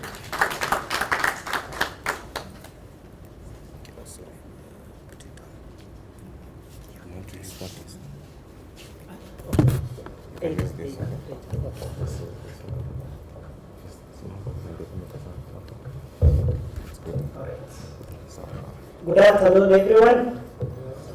I know you must be tired by this time, but just requesting for a few minutes so that we can recap on what we did last year. I was very, very excited this morning, especially listening to you, listening to various presentations by NHIF, by the representative of the CAS, and the lady who talked about the Health Act, number 21 of 2017. There are 4 things that came out very, very clearly in my mind. One of them is compliance. Very, very important. Compliance in terms of provision of healthcare services, and compliance in terms of management of human resources in your institutions. Number 2 is the issue of data management. And the NHIF talked very passionately about data and monitoring of services being provided in our health facilities. A very, very, very important aspect that we go through the strategic plan, and we are going to see how this is coming out, the issue of compliance, the issue of data management. And the other thing, of course, and it was mentioned here a number of times, is the business model. Healthcare service is a business. And when you are in a business, you want to improve efficiency, you want to improve your service, and you want to make the customer happy. That issue is well also properly addressed in the strategic plan. So I want us to recap, think about this strategic plan, what we did last year, and then we will be able to get your feedback tomorrow morning, because we may not have a lot of discussion. And then if there is anything that you would like to include that was left out by any chance, I think we can do it. And finally, I think somebody also this afternoon, and this was an issue that came up during last year's convention, is the issue of supply chain in the healthcare service. And you are lucky that you have the numbers, so you can be able to take advantage of economies of scale. Very important aspect, and all the other services that were presented to us this afternoon. So just to go back to 2019, you remember we met in Westlands on 6th to 8th of November, and we sat together and we had a lot of group discussions, and members came up with the specific areas, specific strategic objectives that they want this association to achieve. So what I did myself is to reduce this into a strategic plan that was properly socialized with the executive committee through various meetings, and we came up with a strategic plan that we are going to launch tomorrow. The other thing, and the vice chairman has mentioned, this strategic plan was shared widely to the membership so that you can be able to give your input, because it is very, very important for you to participate. And I confirm that this has been a participatory process because we started this together. So what does this strategic plan contain? In a nutshell, the first thing you see in this strategic plan is the vision, mission, and values. And the members here came up with very exciting vision, mission, and values. And you can see the bottom line, what you are trying to address is improved service, healthcare service in our communities, because they are resource deprived. So you want better service for your clients and your customers. So the vision is a society of health communities where all individuals reach their highest potential for health. Very, very exciting vision for this association. And the mission is to advance the health of and to provide leadership in health issues affecting medically underserved areas and populations through resource mobilization, advocacy, education and research. Today I was listening to the chairman, Brian. You did a lot of advocacy for this association. To the government leaders who are here today, a lot of advocacy. And you came up with specific issues that members would like addressed. And this shows that the leadership is in touch with what is happening on the ground. So that's what we call advocacy, and it is one of the key issues that came out in our last year's meeting. Then the values, equity in health, partnership and collaboration. I think all the people who spoke this afternoon, especially the service providers and the people who support the supply chain, what they are looking for is partnership for mutual benefit, and this is very important. Then professionalism. Passion for excellence. The NHIF office has mentioned the standardization of healthcare provision, and there are specific documents that they referred us to so that we can be able to read understand so that we can be able to provide service with excellence. What are the driving forces for this association? Clearly, one is affordability, very, very important, because of the communities that we serve. There are very few people who are able to afford healthcare service in Kenya today.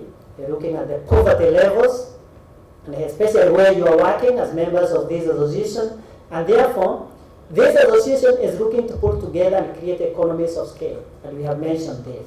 Then new technologies, that is automation of systems. I was listening to smart applications, and they have presented a very exciting system that we can be able to use as healthcare providers. Then, benefiting the communities where we are working. And one thing that has come out during this COVID period is the importance of healthcare providers world over. And I think it's a profession that has been recognized, and the people are looking back to see how are we supporting the healthcare providers. And this is very, very important. So at the community level where we are working, how are we serving those communities? How are we relating with them? And how do they feel about our service? Patients at the center of our service is part of the customer service. And this is also important for the business. If the customer is not happy, the customer will not come back. The customer goes to the competition. So when you put the patient at the center of everything that you do, you assure that these patients will come back if they have an issue, and they are going to refer somebody else to the service.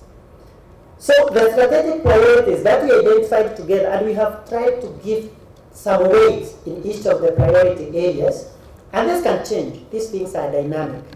One of the most important priority area that came out is resource mobilization. The other one that came second is fostering collaboration and partnerships. Very, very important, the economies of scale. Somebody mentioned here, that is smart application. They talked about a concept called multi-tenancy. Multi-tenancy concept is a very, very important concept when we talk about the systems. It's like the association buying a single system where all the other members can be able to plug in, and this drives down the costs. Very, very important. I'll give you a simple example. If you wanted to procure a recruitment system, each of the members seated here is a very expensive system. But the association can be able to procure a single system, and the members can take advantage of that system to recruit using that single system at a small fee. So that is the advantage of collaboration and partnership. Capacity building and leadership. Capacity is very, very important. I was listening to NHIF, and they talked passionately about various issues affecting healthcare. One of them being fraud, the issues of data, the issues of declaration of the specialists that we have in our healthcare settings.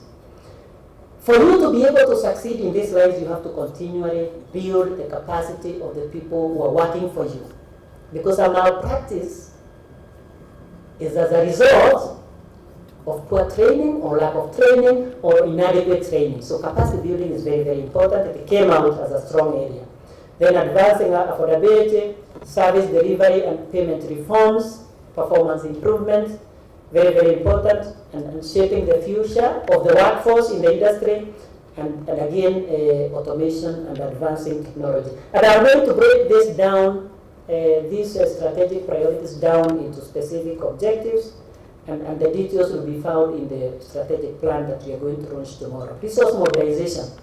There was a need to come up with a microfinance to pool resources for the members, and we have put this down in the strategic plan. There was need to grow the membership by the end of next year to a specific number.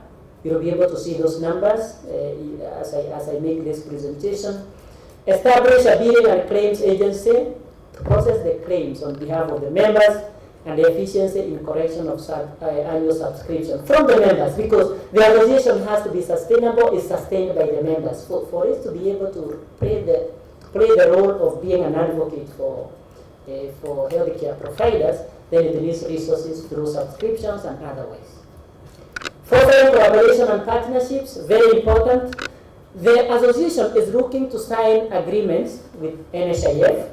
Very, very important, because I know this has been a goal on the fresh for many members, and they would like this to be done. Then pursue and obtain a formal recognition by the ministry by the end of next year. Have in place various memorandums of understanding in strategic areas, and one of them is automation, supply chain, and other services. And you have heard from the people who have presented that if you are able to buy in bulk, then you drive the prices down, and that is advantageous for you as an institution and also for the communities that you are serving. Then database. When we have a good database, even when we are required to provide data and information to various stakeholders, including the government, it's very, very easy. It's at the click of the mouse. You are able to say that in this association, we have this number of specialists. And you can be able even to tell where they are at the click of the mouse. If you want to establish a good referral system for the Rural Private Hospitals Association, you have to know where everybody is so that you can be able to refer effectively. Very, very important. And you heard that the Health Act talks about referral, which is very, very important. And so many other things. The other thing is about fostering collaboration, is developing a system of tracking benefits. What are the benefits to the members if the association partners with smart applications? We should be able to track those in terms of value. What value do members derive from this partnership? Then the association is looking to form an internal public relations team by December 2023. And this is so important. Member relations is important so that your issues are addressed in good time. And if there are issues with other stakeholders, this team is able to address them quickly and effectively. Very, very important. Then, of course, I talked about the numbers, increase the number of members by about 1,000 by December 2025, and the numbers are clearly broken down in the strategic plan. And it's not only the leadership that is seated here that can be able to mobilize. It's each one of us who can be able to mobilize for members to join, because there is strength in numbers, as you have seen. Then capacity building and leadership development, very, very important. For us to be able to run good businesses, we have to build our capacity to do that. So we need to identify and work with specific collaborators for continuous professional development. And I know in healthcare service, continuous professional development is a very important factor. You have to go through certain professional programs every year for your license to remain valid.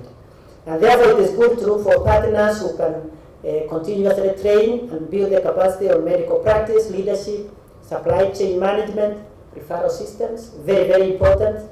Health records management using the system, and part of that is what has been presented here. Financial management.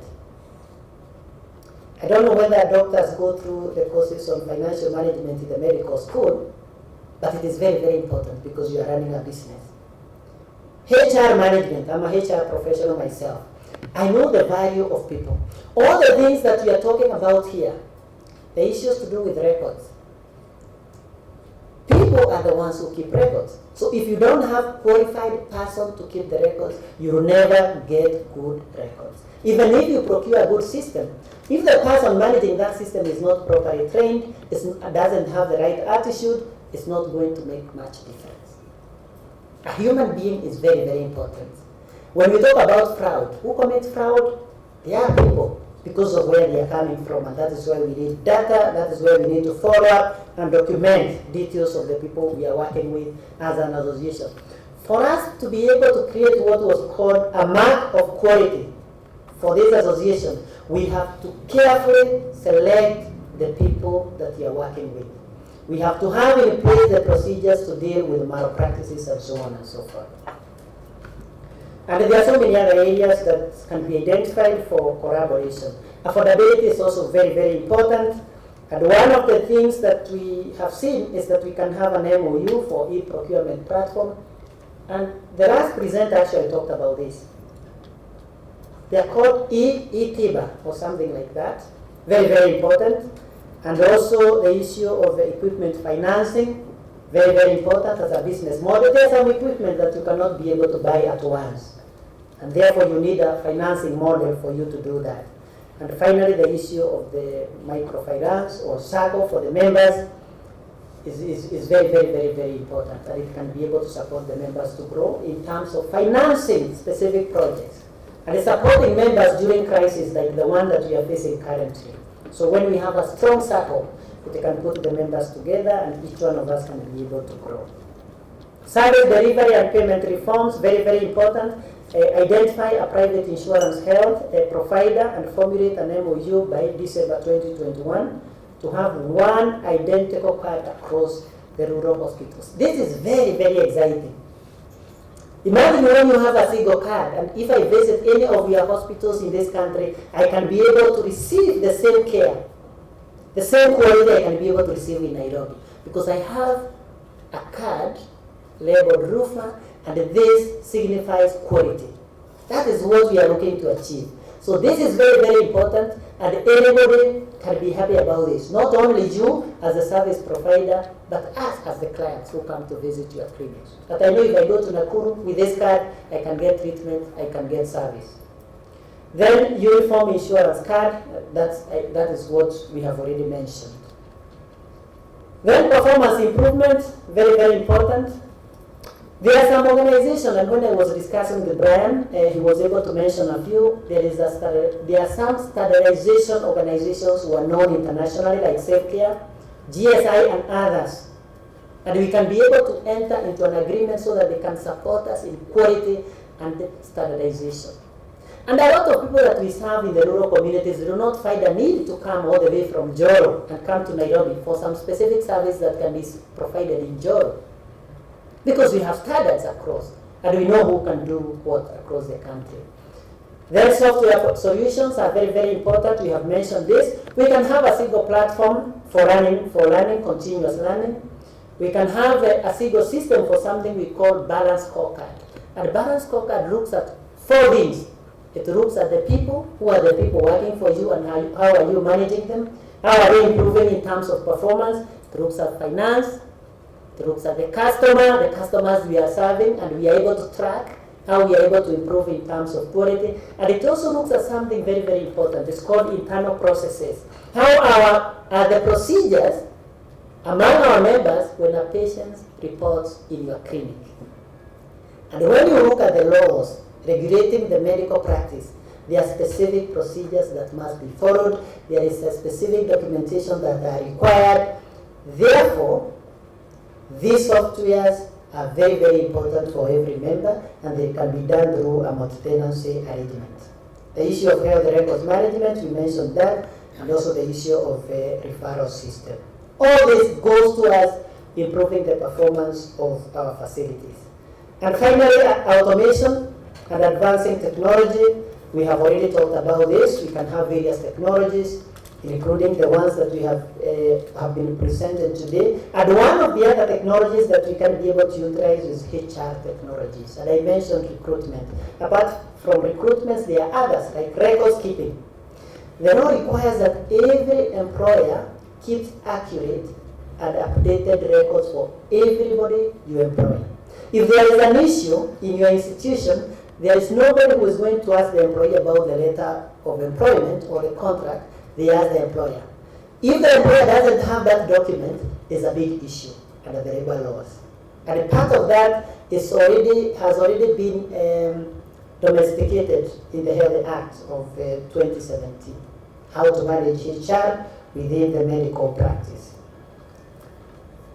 Very good. And then on board all members of the association to a multi-tenancy system by maybe December 2025, when this strategic plan comes to an end. So it's a gradual process. We have put the details in the strategic plan. We have put specific timelines. And I think tomorrow we'll be able to interact with the document more. And I know some of you have read through. And so basically, that is what this document contains. I know the chairman has advised that you have a question and answer session, but perhaps you could allow 2 reactions from the membership.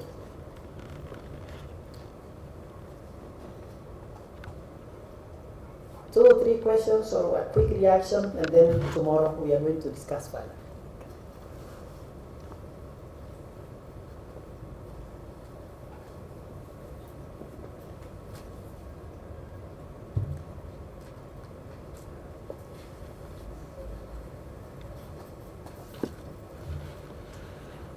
you very much. My name is Muriuk from Unas Medical Center. This is wonderful. I find very highly loaded, and I thought it was good we started with one or two which can be achieved in next year. I think this year is gone. Because if you take all those things, some of us might have it a bit loaded, might not be achieved. But if you take one or two, especially the issue of a circle, that can be great drug agency for the RUPHA members. Because you have so many things that have been put down. How you try to implement all of them at tango, it might not be easy. Thank you.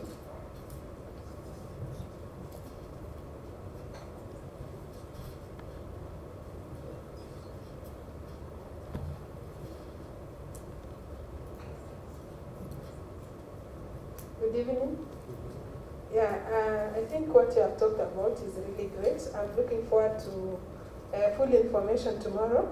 What I'm just requesting is as opportunities open up, as we venture into those things, give priority to RUPHA members and those people who are going to be maybe proposed by RUPHA members, because it's coming with many opportunities. Thank you.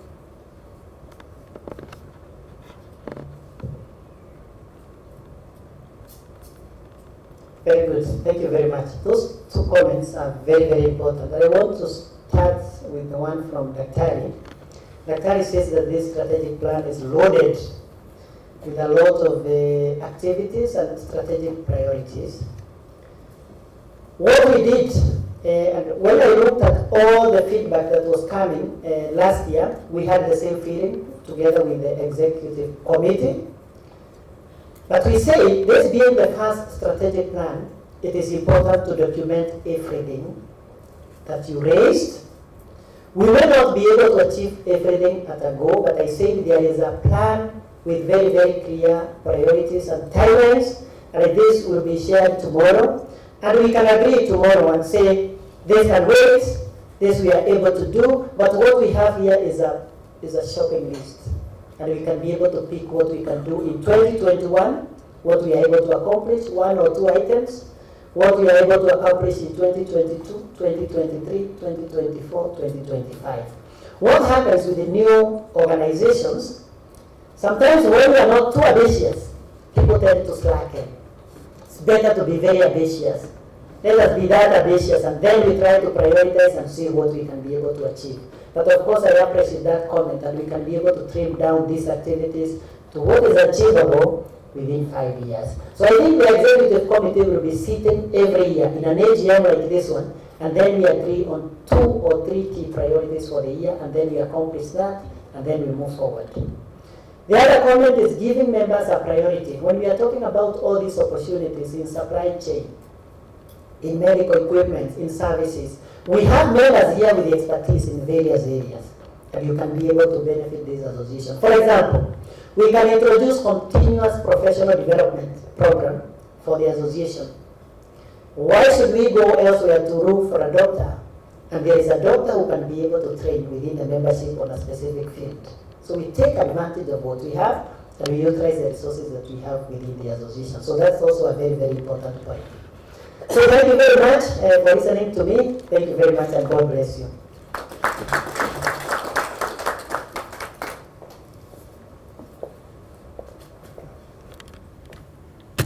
Awesome.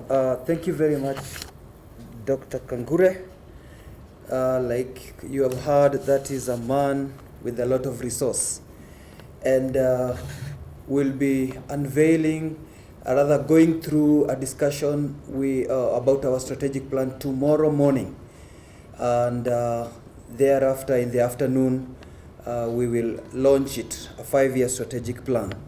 In the meantime, before I call my chairman, I just want to appreciate each and every one of us, and particularly our sponsors that have made this program possible for today.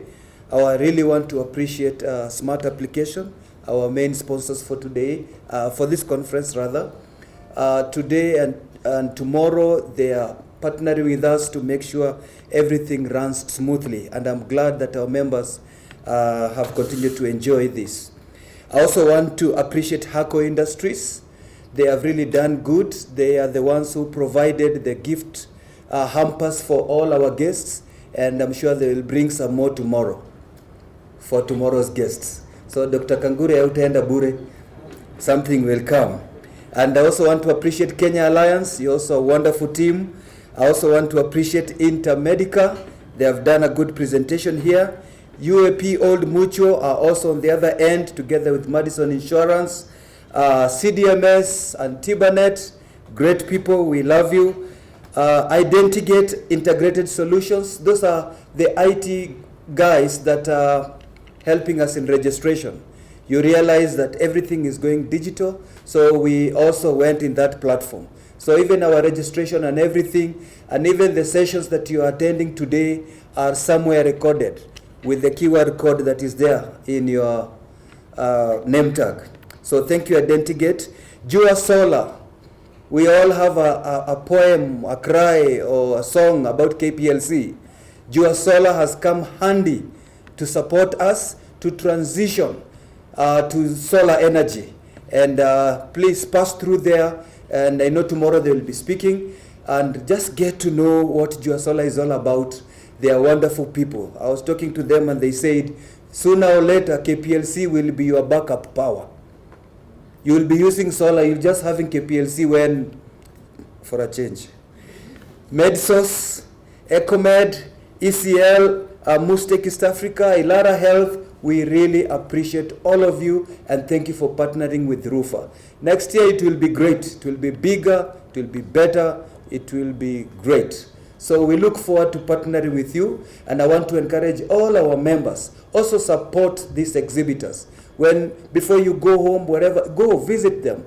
Pass there so that they can also see that they really invested their time and their resources to our people that are willing to work together with them. So I want to encourage you, even before you leave, to go home, pass through there, see a few things, get a few contacts, and follow up and make your business good.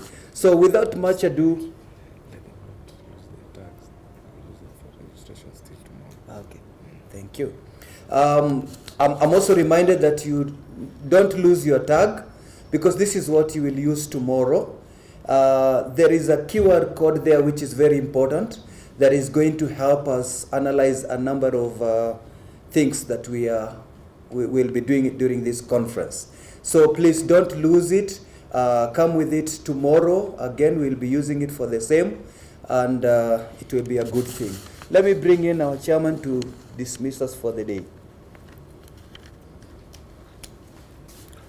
All right, thank you, Vice Chair. My duty is very quick. It is to prepare us for tomorrow. I don't know if you have a copy of your program. Please just pick it up.